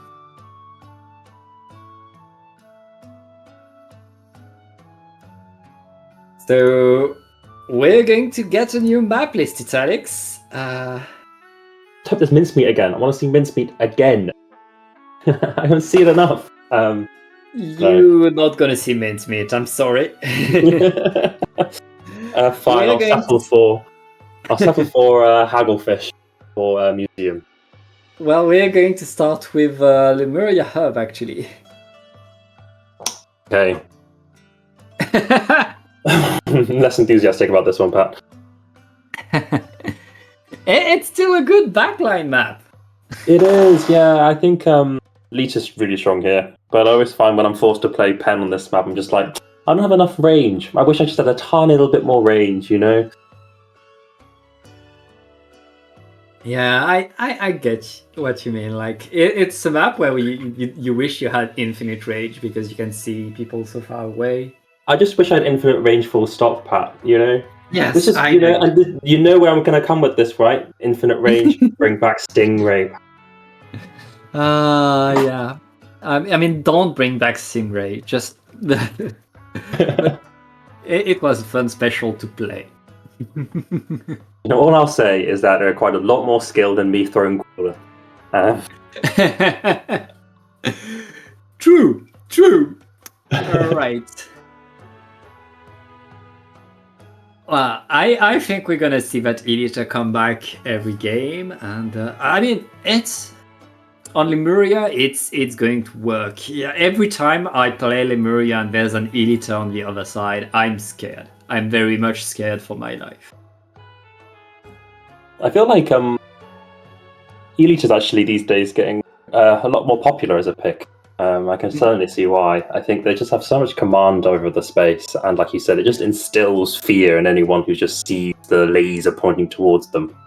But I think Lemuria again said really good pick here once you set that lead to top mid. Yeah, right now. So here's a look at our map list, our final map list. Howdy right now. I mean, they just won the last 3 games, and Fire, we know how good they can be. They are here on the winner's side. They were able to take a game of Howdy before the bracket reset. We know they can do it. The big question is, can they do it a whole set against Howdy, as Howdy is playing their absolute best, as Howdy doesn't want to let anything to chance right now. Going into this game, let's get started. And yeah, weapons are not gonna change. Yeah, why change what you know is working well, right? And like you said, these players, they fought long and hard tonight. They are not going to let anything get in the way of their victory here. Yeah, here we go. It looks like Howdy are setting themselves above the zones already, trying to get control of the zones. Having control of the bridge, I mean, is going to decide a lot of the pace of this game. The drop by the Stamper is not going to work right now. Lots of players falling down. 3 down onto Howdy. It looks like with that splat on the zap and the control over the jumps, Fire is going to take control of the zones. Yes, and we see here now the Stamper trying to find a position here to lock out the enemy, having the stay by zone so they can help paint over the strikes here and manage to keep that zone in the favour of the team of Fire. We'll see now that they are still trying to fight over the zone. Will the Booyah Bomb here manage to cap? Oh, not quite that, not yet. Yeah, the cap has not happened yet, and that's the beauty of double zones. That you need to push further, you need to get that big push to get everything, and right now, Fire still in control, still no penalty, and still waiting for Howdy to make a mistake as they're just chipping away at some more points. But as I said, that's 2 players down, including their pencil. Howdy takes control. Yes, just how they've managed to take control here. Tyler Stamper having to jump back out, saving their Booyah Bomb to help their teammates get back in and to use it to cap that zone. Trying to get that Stamper who's just being a little menace under their ledge. God, the Slasher doing the exact same thing. I mean, the ledge camping is so strong on this map right now. It is rough for Fire. The lead is going to be lost to Howdy. Howdy still holding the zones right there. But the Pro is the Pro is out of the zone right now. Fire were able to get out of their spawn, were able to get back onto the zone. Now can they take control? Can they apply a penalty? They need to all chew down onto Howdy. This could be their opportunity to get in as long as they can push that Elita away. Yes, that Slasher managed to push that meter away there. I don't think that meter knew that the Slasher was there until the last minute, but managed to escape. Now we'll see all the specials coming back out. Now will the zone flip over? Will the side of Fire manage to apply penalty to the side of Howdy? Yeah, 2 down. This is their opportunity to take the zone. But the zap is still there. Howdy are gonna make more points.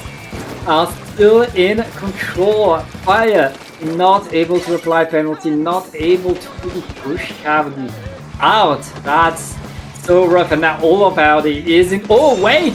Nice flank by the Pro able to get the splats. This is the time.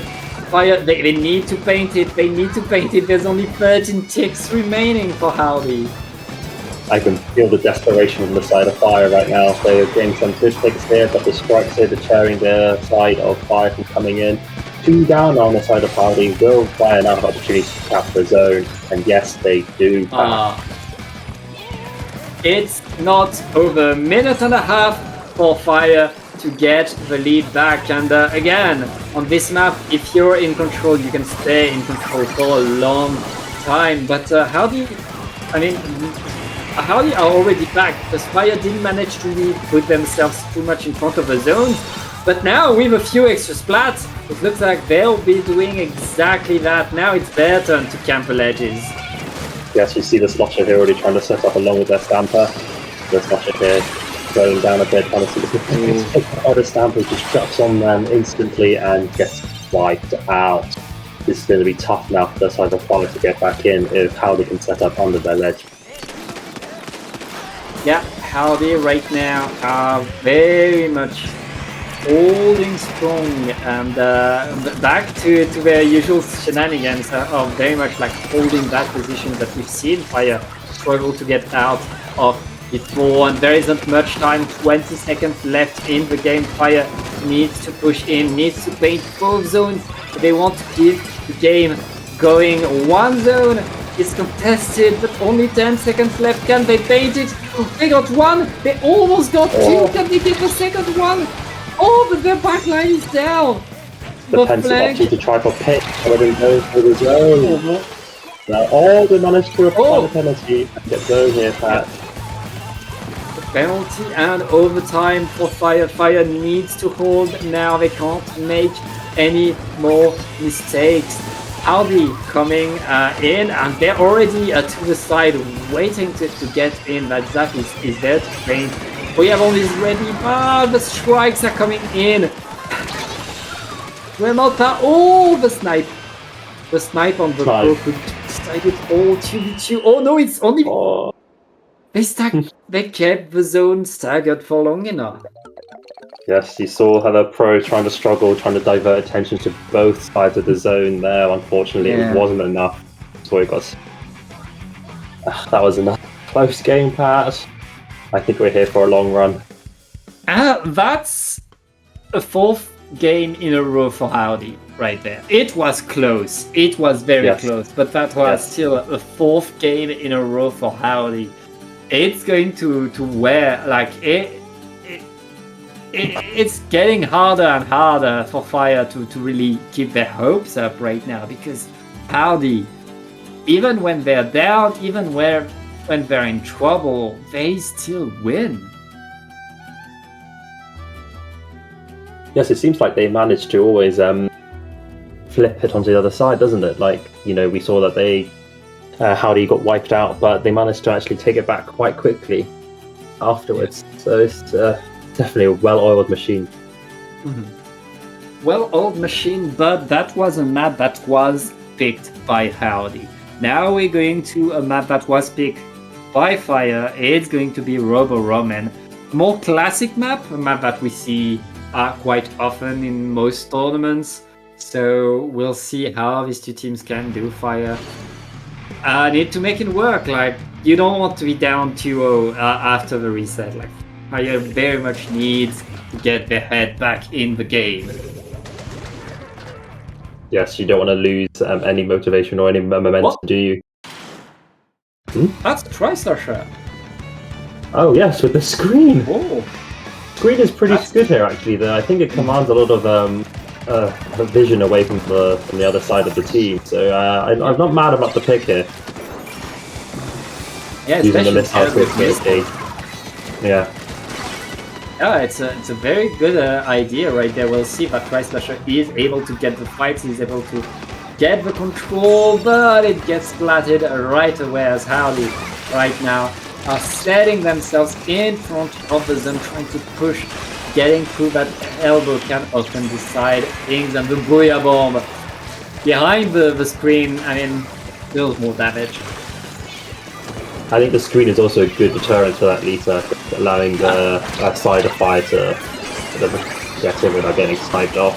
The strikes here coming from Howdy though, delaying the side of fire from getting in. Booyah Bomb, how would it be used? Will it be able to capitalize though? Probably not without mates there to help paint over there. Oh. Right now the zone is neutral, the zone is very blue, but not blue enough yet. Howdy still maintaining control, and oh wait, that's 2 down.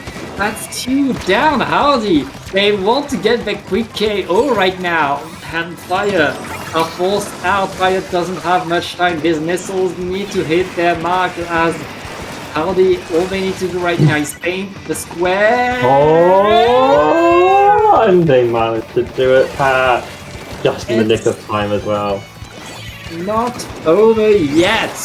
Fire still has something to say. Fire don't want to be left out. And yeah, they're gonna take control right there of the zone as they're pushing in. And you saw the power of the screen there against that Lita. The Lita had no idea where the enemy was and was pretty useless for a couple of seconds there. But now positioned very nicely here on the top right. But all the specials being used against the Lita here. All 10 missiles. Yeah, right now, Howdy are simply back in control of the zone. Now, if they get more points, they KO. So they know all they need to do is simply hold. They have such a huge lead. The Booyah Bomb is going to force Fire to wait a little bit before pushing in. They have the tactical. They are going to that zone, but can they paint it? The Tri-Slasher is going to the side. Wants to look to the side, but the zone is staying neutral, Italics. And as I say that, Fire able to get control right there, but not really able to get the match. Getting 2 down for the opportunity to flip that zone back, but potentially worth it for them to stay in the game here. We see here now again the Stamper trying to get in, Booyah Bomb deterring, but they got their own Booyah Bomb to answer back. They're also tactical is up and ready to go. So now Booyah Bomb being prepared, throwing it onto the zone. Oh, and they managed to get a nice pick there without getting shredded. Yeah. Will they be able to cap there again? They need to, they really want to. With 2 players down onto Howdy, they should be able to get that control. And now the big question is, can they push forward? Can they push ahead of the zone? You can see them trying to get there. The screen helped a little bit. They are now on the elbow. Can they get in? Howdy is there to fight them. This is exactly the position you want to be right now with Yoda and the Team Fire. You've taken their top left. Oh, but they don't know about the Sharking Leader. Which the Nobody teammates all expects jump the to the Sharking leader. No one expected it. Oh, but yeah, that Sharking Leader worked right now. It's 3 down on Fire, and we're in the last minute of the game. Howdy still has that huge lead, Italics, with 40 seconds left. Fire is going to need another push, and they're going to need it fast. They are really going to be fast. We'll see if they manage to get any picks here or any specials to try. They manage to neutralize zone here, but out come the strikes on the side of Howdy. But the pencil here, holding a great position here, always to the contested zones. Oh, what a great pick! What a great reaction. We'll love to see some pencil picks, but unfortunately did not get the zone. Yeah, Howdy still keeping on with their reign of terror, still going. And yeah, that's 2-0 for Howdy. Howdy, they were coming on the loser side, but right now, all they need is one more game. One more game. But that was what a great game to watch there. I thought Fire had it there when they managed to take control of the top left. But that Sharking Leader, even I didn't see it coming, and I saw everything. Yeah, huge move. It's So the next map pack. Yeah, Ships. we've seen this Zones again. Again. again. Yeah. I wonder if surely Howdy's not changing. They knew it worked last time. They want to secure the win, and they want to end the evening. They'll play the same comp. Yeah, I mean, pressure is on Fire. Fire, they know how this plan right now. They've seen how this plan on this map. They need to counter it. They need to stop it. They need to find a way to keep it from happening. So can they do it? All the pressure's on them. Meanwhile, Howdy, all they need is one more game, and they're happy that they're going back to a map that they already won. So they have to feel pretty confident right now. Yeah. If I were on the side of Fire, I'd be trying to hype up my team, trying to say it doesn't matter. We can reverse it. We faced them on this map before. We know how to face, and hopefully learn from this. Right, we're going in now, Pat. Yep. This could be the last game of the tournament, and there's a weapon change. A crowd is switching to the 96 Gal. There's no Tacticula on. Oh, No. yes, that's a Tacticula. That's a Tacticula Gal. Whenever I see a Gal, I'm so like, I stopped playing comp before that Gal change. So used to the Kraken. To be fair, I still play comp, and sometimes I see a rapid on enemy and go, oh, there's no cooler. Oh wait, no, they do have a cooler. But I think Gal's a good pick here, though, right? With the longer range here on that long, thin zone could possibly help test that. But the side of Fire 2 down, so probably hit. Yeah, all 3 down onto Howdy. It looks like it's Fire that's going to take control over the map right now. Devin, you can't stay here. No more Sharking Leader for you. I see the side of Fire taking control of the enemy, of the side of Howdy's court. The strikes here to slow down the enemy pushing in with their own career bomb. But now the side of Howdy answering with their own strike. Oh, that was a great pick there, Pat. Yeah, the great pick, but now they're stuck in that closed space, completely surrounded. Howdy is going to take a lot of control back right now, and with the help of that Booyah Bomb. Wait, the zone's still blue.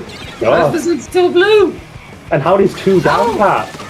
Oh! I think Oh, but now Side of Fire was now also 2 Yeah. down, so they managed to Yeah. cap the zone back here. Yep. It's Howdy just ignored the zone because they wanted to fight a bit more. And now that the fight is done, they took the zone, they applied penalty, but that's still a huge lead for Fire right now, which has to be good at least for the mood. Like they know they can do it. It's just a matter of making it work for a few more minutes. Yes, definitely. It's giving them a bit more breathing space though on the side of Howdy that they can. Oh, but now it's flipped back over to Fire. They're now working through their penalty. We see here the 96 Gal with the cooler coming out. Hopefully now they will be able to apply a bit more pressure, throwing the line marker over through the other side. Missile slowing them down here. But now trying to see if they can try to get any angle in. The Zipcart are doing a good job here. Oh, but a great Gal expensive. Yeah, and right now, Fire are holding the zone. Fire are done with their penalty. Fire are looking to put a point on the board right now, but all of Howdy are around here, are ready to fight. Can they get the zone? It's just 1 point again! It's not. Oh, it's still struggling. They're still fighting. And they the managed fight to is flip now. it. Yeah, Howdy's still in it. They are still in this game. This game is not over. And yeah, with 2 minutes left, Howdy still has plenty of time to get back. But I mean, all Fire needs to do is deny for the rest of this game. Yeah. 3 players down on Howdy. The Stamper is to the side. Yeah, that's a delayed wipe it takes. That was a great show. I mean, it was a complete wipe there. You saw, I think, they managed to get that Lita out, and I think that was what they needed in to get back in. And now the Lita here trying to take up that space from the top right. Everyone's spamming their bombs at the Litas, trying to make sure that the Lita can't get any snipes. I think Lita's probably not having the most fun time here now, also with the missile against them. Wave coming out. Yeah, right there. Howdy needing to run in. There is not much time left on that penalty. The Booyah Bomb is enough to neutralize the zone, but not to paint it fully. The rest of the team will need to go bad. Zipcaster is in danger, but is going to get a trade at least. Yes, luckily the side of Howdy managed to cap and apply penalty to Fire before they took the lead and the game. But again, now Fire have control of the zone. 2 down on the side of Howdy, so they look quite strong here for the side of Fire. But to see with Howdy, even though they're 2 down, they're not letting up the pressure. Continuously jumping in, continuously fighting, making sure that the side of Fire do not have any space to breathe at all. That was a nice pick pack. Yeah, that was a nice pick indeed. Right now, Fire fighting as hard as they can, but they lost 3 players. Howdy will get the overtime control. Now, can they hold for so long? There's so many points to score. If they want to get back in this game, it's going to be rough. Fire is ready to push right now. Here comes the Zipcaster. But Zipcaster's trying to get in. The zone is neutralized. Howdy gets it back 2 down. Wait, Howdy is pushing in. Howdy's getting more punish on the Slosher. No. Howdy, your Triton Cup champions with a 3-0. Brilliant show there, I think, of redemption there. The side of Fire was 1 point away from winning the entire time, but Howdy managed to swing it back, get win of the game, the set, and the entire tournament pack. Yeah. Incredible play by Howdy. That's a 6 games winning streak right there against Fire.